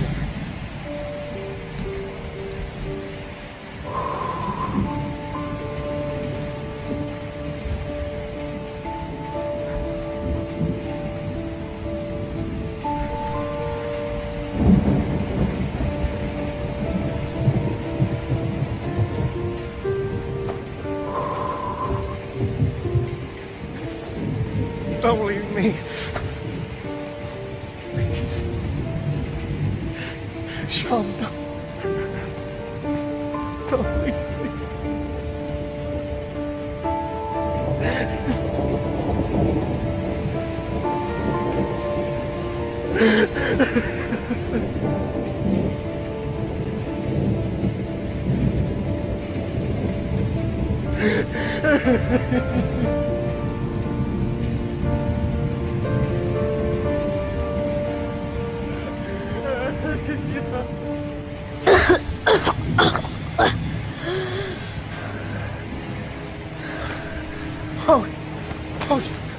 Sean.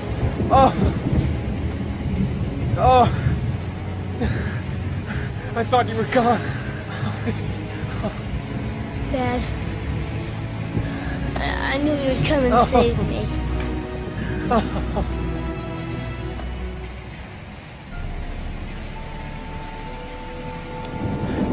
Sean, listen. You are the best thing that's ever happened to me in my life.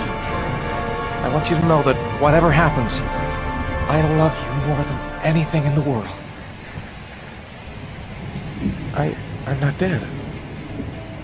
I took the poison an hour ago, and I'm not dead.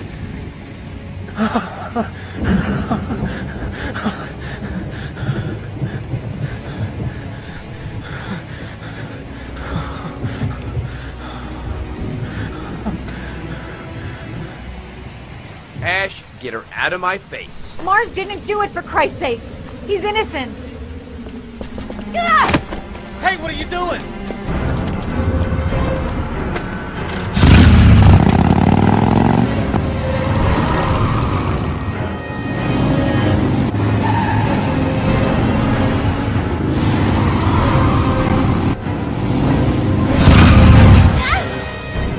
Holy crap. What do we do, Lieutenant? Attention all personnel, hold your fire. I repeat, hold your fire.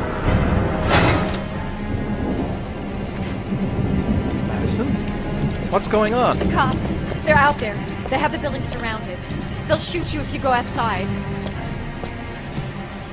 I'll go out alone. I'll talk to them. I'll explain. You'll be dead before you can open your mouth. Look, we'll all go out together, with our hands in the air, and they can't possibly shoot us. I have the evidence that proves your innocence, Ethan.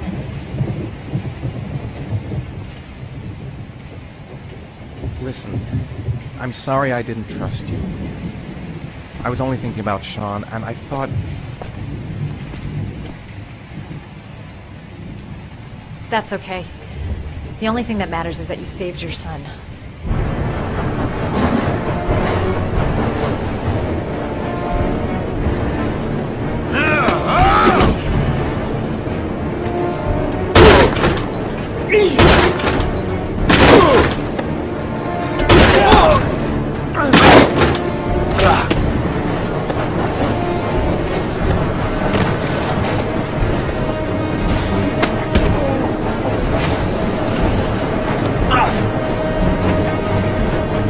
Save me! Please, save me.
There was general relief this morning when the police announced that they had found Sean Mars alive more than 4 days after his disappearance. Mars had been imprisoned in a well by the man known as the Origami Killer. The successful resolution of this case was made possible only by the bravery of Ethan Mars, who the police believed at one point to be the killer. It is no doubt due to his great courage and tenacity that he succeeded in foiling the plans of the Origami Killer. The police commissioner presented him with an official apology today. Our main headline today: it is reported that the police have identified the man thought to be the Origami Killer. Scott Shelby, 48, is a former police lieutenant who claimed to be a private eye hired by the families of the killer's victims. Shelby was killed during a massive police operation, but further details have not yet been released to the public.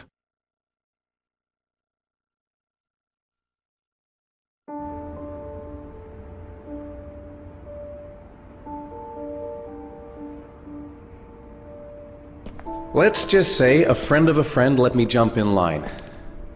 If we like it, it's ours.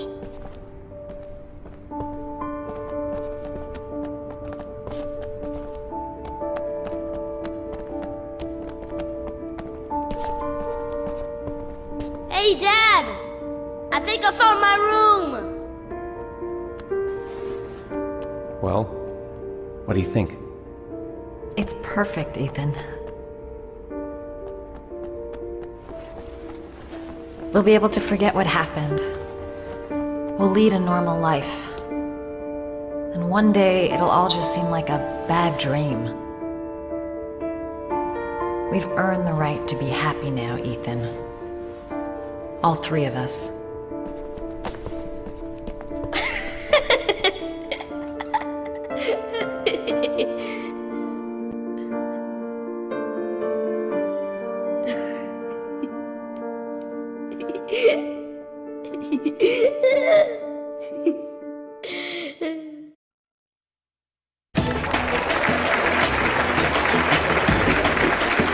Our guest today is on the cover of today's World magazine this week and has been hailed by the whole nation as a new hero for our times. Astonishingly, he almost single-handedly ended the sinister series of killings by the man known as the Origami Killer and saved the life of young Sean Mars. His determination, courage, and intelligence have won our admiration. Norman Jayden, good evening.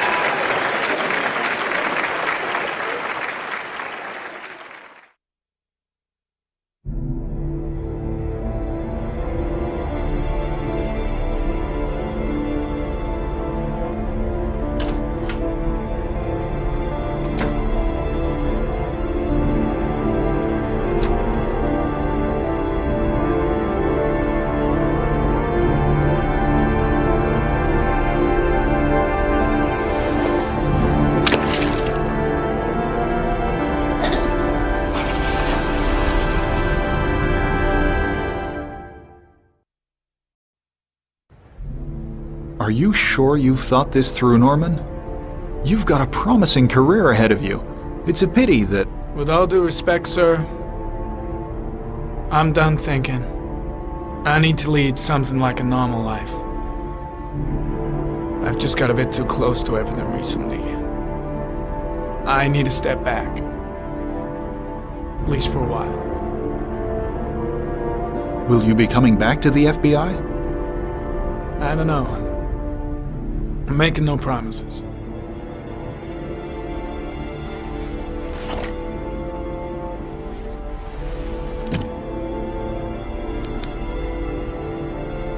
You can keep your Ari if you like. This one's going offline. There's a new model due next month.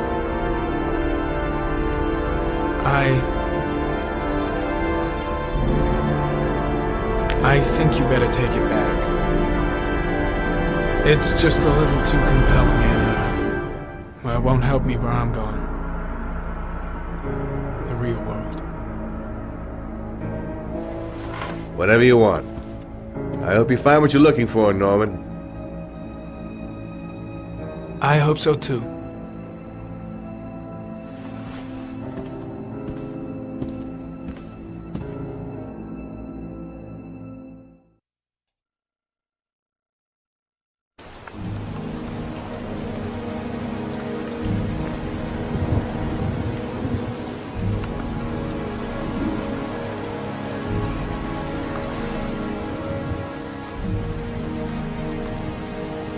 You killed my son, Scott. Were you thinking about that when you held me in your arms?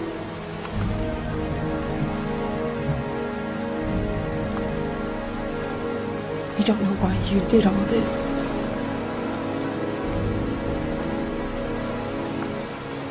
Nothing can justify it anyway.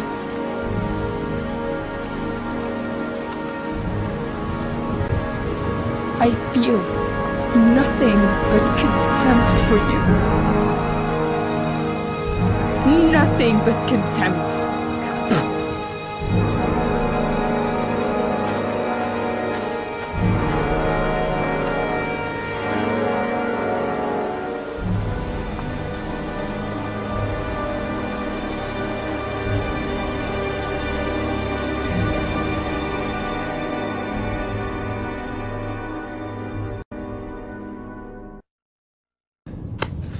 I want to see them again. I'm a father too.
Stay back!